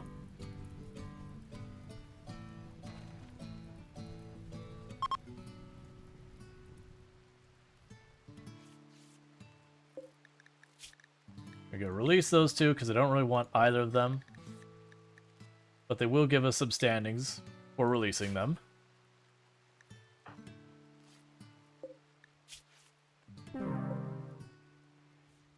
Okay, so too slow on that one, but that's okay. We got one of them. Yeah, so none of them I'm super worried about. That tile will need to be fixed. That shortcuts them through the maze quite a bit. Well, that's okay.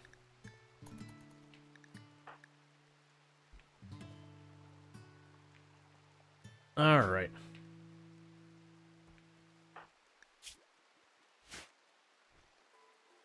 And unfortunately, those people visiting are just baseliners, so there's no more stuff we need to go. We need to get some negative stuff. That's what we're dealing with right now for the genetic science nonsense, is that I need to get a couple more negative traits, because we've got almost nothing but positive traits, which means I can't balance it out. So I need to get stuff like... The poor social's a good one. Like, poor melee would be great. If I could get poor melee and poor social together or something like that, that'd be great, because I can give the poor melee to all of our ranged people. And that's a really good negative we could bring in.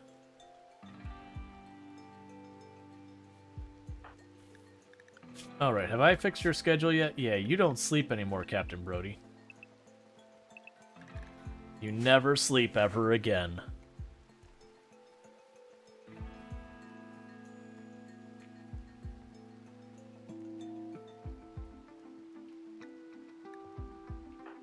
You're still real and happy.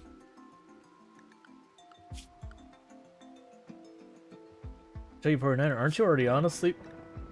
You're just dealing with your schedule being flipped from the fight, that's all.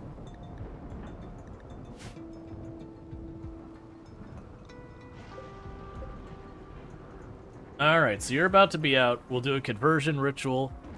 And I'll try that going on. Let's also go over here. And we're gonna go to temperature. We're gonna put this up here.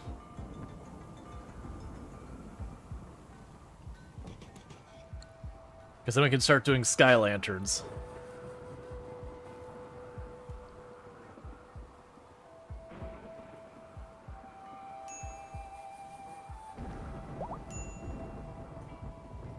Alright. So Kirliz is out yet again.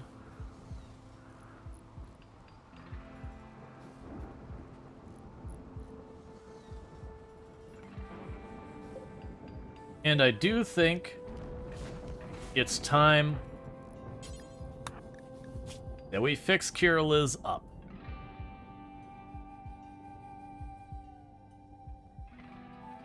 They have waited their whole lives to not have a frail back, well, frail body and a bad back. And it's time.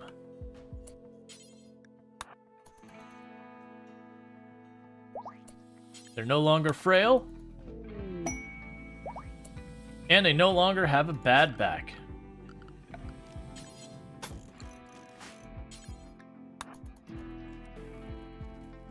Look at them zip around. Moving so fast.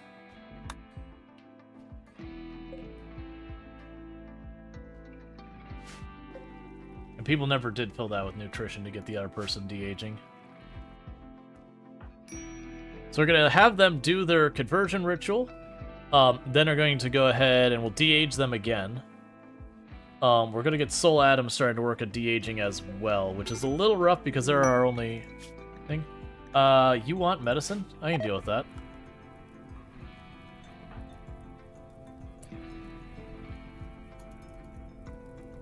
Please let me click.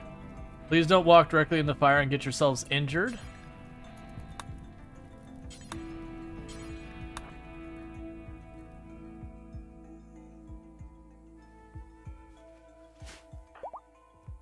All right.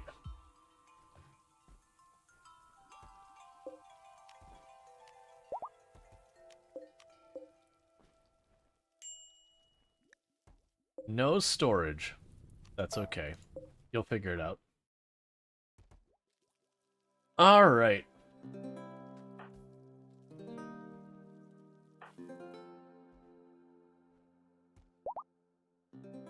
For some odd reason, you dream about food? I mean, I think a lot of people probably do that. You could dream about anything, and food is such a big part of life, you know, the whole needing it to not die. And how, like, almost all big social gatherings are based around food. Alright. And Chucky 49er on a 20 stream streak. So thank you again for tuning in for the last 20 streams, and I hope you enjoy your extra 490 points. That's all going real well.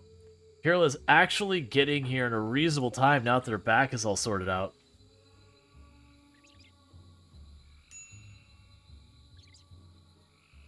Masterful. Effective. And it's 30%, which isn't the worst. Okay, so with that, you're gonna go de-age again. And Soul Adams is gonna go de-age again.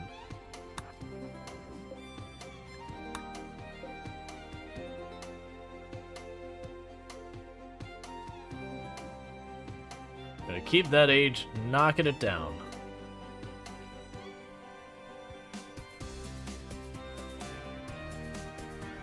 And little by little, we'll get people being younger and younger every day. 479,682 points. What to do with them? Yeah. I did talk about recently that I am debating changing the redeem for Make Me Play. I'll probably make it a thing that when people supported the channel for, you know, like people who've subbed the channel for a couple of years can, like, it's a freebie or whatever. It's been something I've been on the fence for a while now. But it's just kind of a whole thing of, we don't get them super often, so it's not that big a deal. But probably more than I should just go with all that. But then how will you make me play Guild Wars 2 constantly? Yeah, no, I do think the next time I'll probably pass into Guild Wars 2. I don't mind, like, it's been fun that I've been playing it and all that. But it's the juggle. So there's definitely the doing the right thing by the channel and then doing the right thing by the individuals who tune into your channel. And when I say individuals in this case, like, I think there's a couple people who like Guild Wars 2, but then there's the rest of the channel who aren't. And this is just, I'm using this as an example. You could insert any other game we've had redeemed on here, and like Halls of Torment's another one we've had. And so you want to do those things that you honor, like people who have been supporting you for a long time and do something special for them, but also to make sure it makes sense for the channel as a whole. I think, like, there's a reason why not many channels have those types of redeems. But the April Fool's Festival is hilarious. Yeah. But it's just like, you know, Guild Wars, for example. Well, actually, Guild Wars is, like, just not in line with what we play on the channel. Halls of Torment isn't particularly in line. We did the Stealthy game, which I don't regret playing that either. I had a good time with it. But it is one of those things that, as people are getting better about actually redeeming it, it is one of those things I'm going, okay, like, what do I want to do with this? I think of the people I've seen who have it, I think FG does it the best, which is, she has, that's FG squared, she has it where if you've been subbing for the channel, like, it doesn't need to be consecutive or anything. Like, if you have gaps, that's fine. But once you sub to the channel for long enough, she'll just do it, because at that point, you know, you've physically put a bunch of money into the channel. I can justify it myself financially to, you know, and then she doesn't, I don't think she has even remotely the same restrictions I have about free and all that. The idea being, if you support the channel long enough, I can justify buying a game to play it because you've supported the channel for a long time. I haven't come to any kind of decisions with that. But and to be clear, it's not even about that. It's like so many different things that trying to do the balance on how much you do or don't do any specific thing on the channel to support your audience and continue to grow. Because it very is, like, we've had the conversation many times that as a channel, like, don't get me wrong, everything ebbs and flows. Like, that's just the way it is. Like, there's parts of years that are down, there's parts of years that are up. There's sometimes you're going to position yourself really well with the game that happens to kick off, and other times, you know, you'll bet on a game that you expect to do well, put a lot of time, and it just kind of falls flat. Like, that's normal stuff that every creator goes through. But at the same time, you do always have to have the mindset of trying to grow, because the reality is there is the immutable truth that there will always be some amount of churn that happens. For those who don't know what's familiar with the term churn is in this case, that there's going to be some number of people who tune into your channel that don't come back, kind of things. And it's just one of those things that you will always have a general, if you keep your existing odds, there will always be a general trend down, because there's going to be some people who their schedules change so they can't make it. You're going to have people who their interests change so they don't do that. You're going to have people who, you know, unfortunately pass away and these things. There's always like this downward slope, so you have to be replacing people as they drop. Hey, Ceresamage, how's it going? Which means you always need to be drawing in a new audience and all that kind of stuff. It's a classic. I had when I was pushing towards partner that there were people who were lamenting that I wasn't just keeping the channel at the same size forever and ever kind of thing. And the way I kind of look at it is approaching your channel as saying, like, I'm going to keep my channel at the exact same size forever is kind of like the exact same thing as saying, I'm going to have an exactly balanced budget, which means you'll always come up short. Because there's always going to be some fluctuation that you can't account for.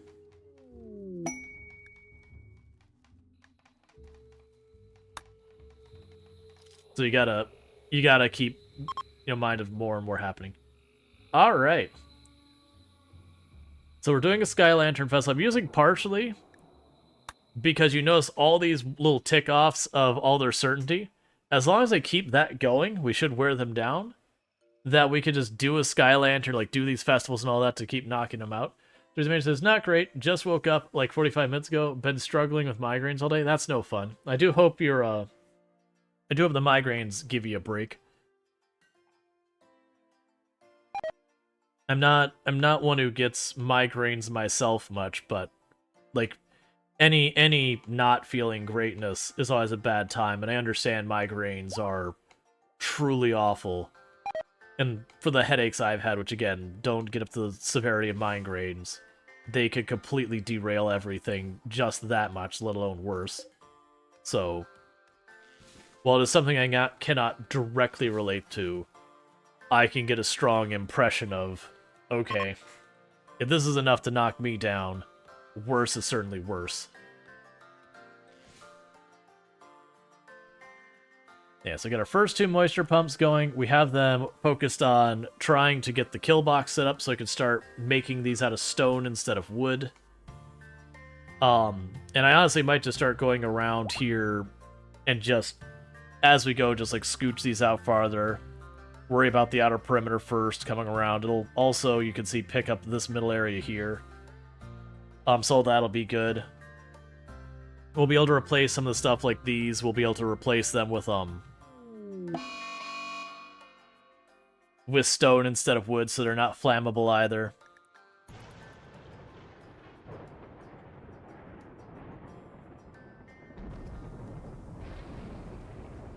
Alright.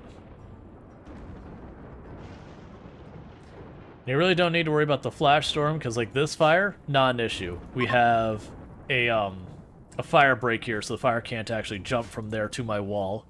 That's the whole reason we took all the time it took me to build those fire breaks. Like over here, it's a little bit of a problem because they still have all the wood down there from cutting down the trees.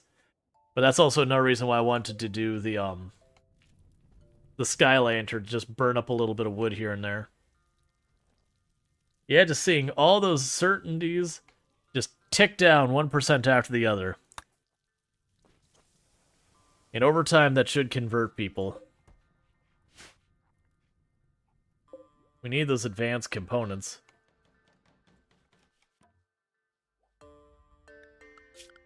Now, let's go here and say furniture.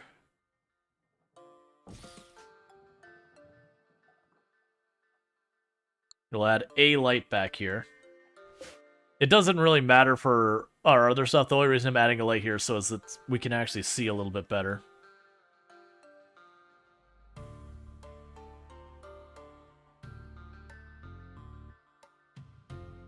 So the thing with the other challenges I might do, and this will be tricky in how I'm going to approach it, is I also might put a moisture pump so that the circle's on the outside here, to again replace this back wall with stone.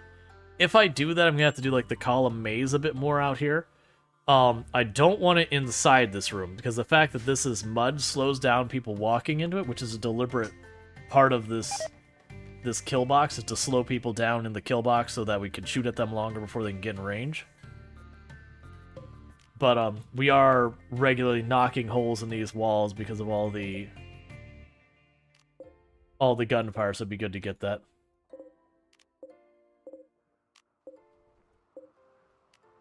And make sure they haul all the equipment back out of here.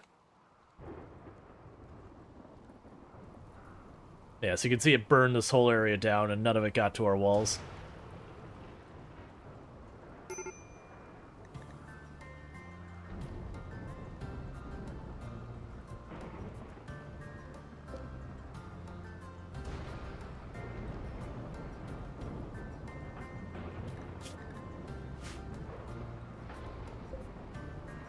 Alright.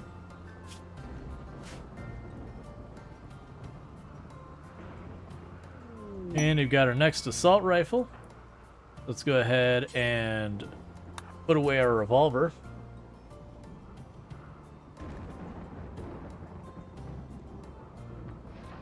that Masterwork? It is. I still think we get rid of the SMG and go for the assault rifle. So that way we'll have all the assault rifles. I'm going to go ahead and move you two up. Because those are my, my chain shotguns. So I like where we have the chain shotguns kind of holding point for anyone who gets past the mostly assault rifles. We can knock them down right away. Because you pretty much spent the entire day. This is the first time today you felt decent enough to get up and do something. Yeah. Like I said, I haven't run into that with like migraine type things.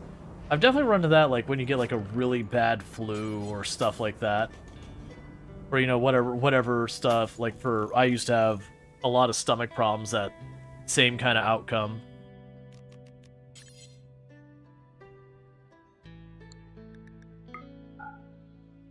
But never migraines, just not a thing I've had to worry about. I actually don't even get headaches that often. Which to me tends to make me, when I get a headache, they derail me a bit worse.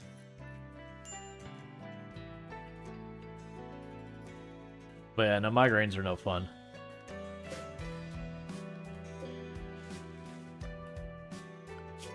Alright, so you're working on the advanced fabricator.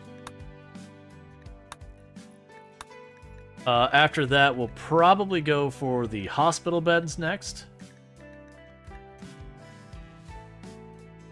And then maybe bionic replacements after that, and we'll see where we get going from there. Maybe then we'll go into, like, recon armor and the marine armor and all that stuff.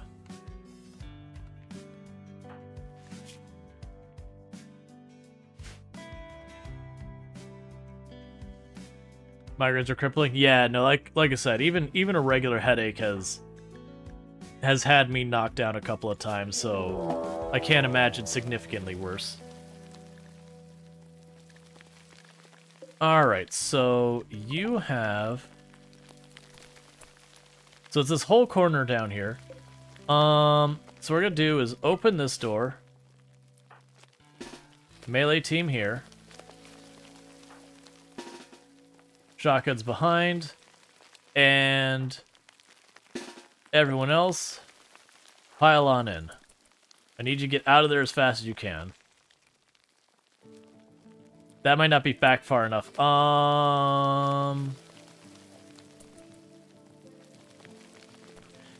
I don't like that you're cutting through there. I need to make another doorway through here.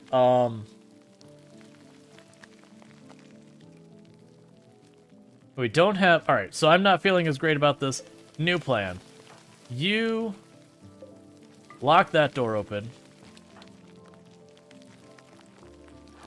Grab everyone else here. Everyone else just pile over on this side. You two do not go backtrack. Actually, wait, this might actually work. No, we'll play this safe. You two do not go there. Pop in. Pop over here. Then there. Then work your way up.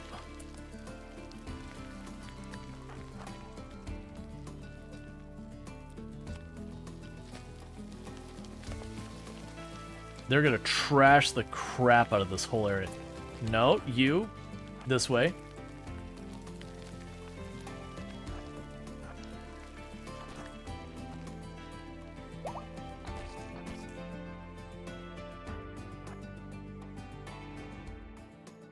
Hey, friend.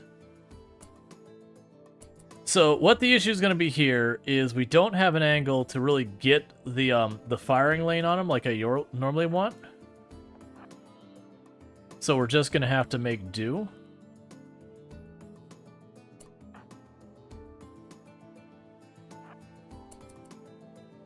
Hey, take the bait. There you go. One of them's taking the bait.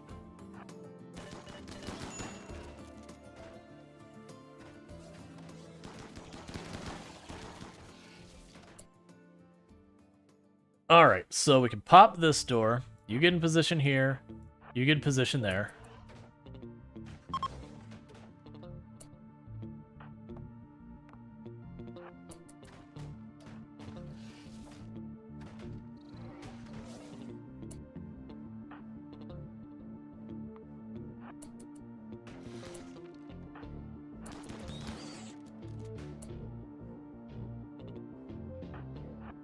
I don't want you shooting her too far back. You'll friendly fire.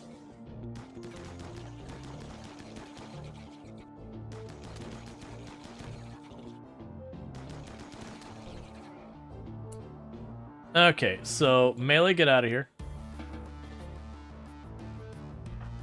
Rest you just bunch in here wherever you can fit. Oh, we got some bugs out here.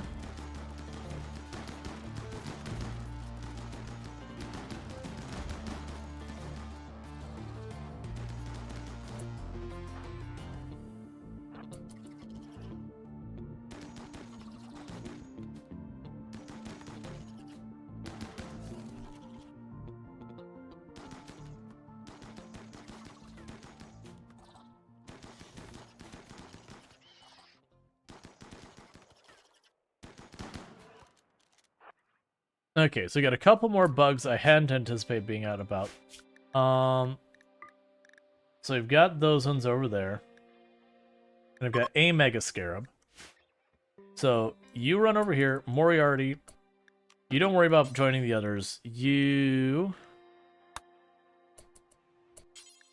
finish off that one and that one.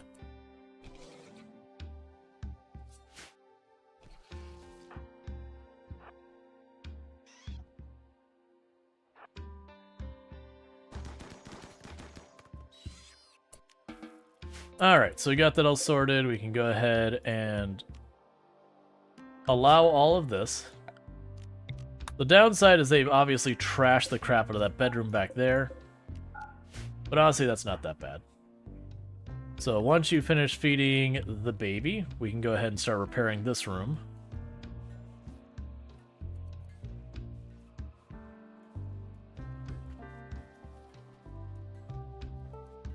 Oh, you're already on it. Excellent.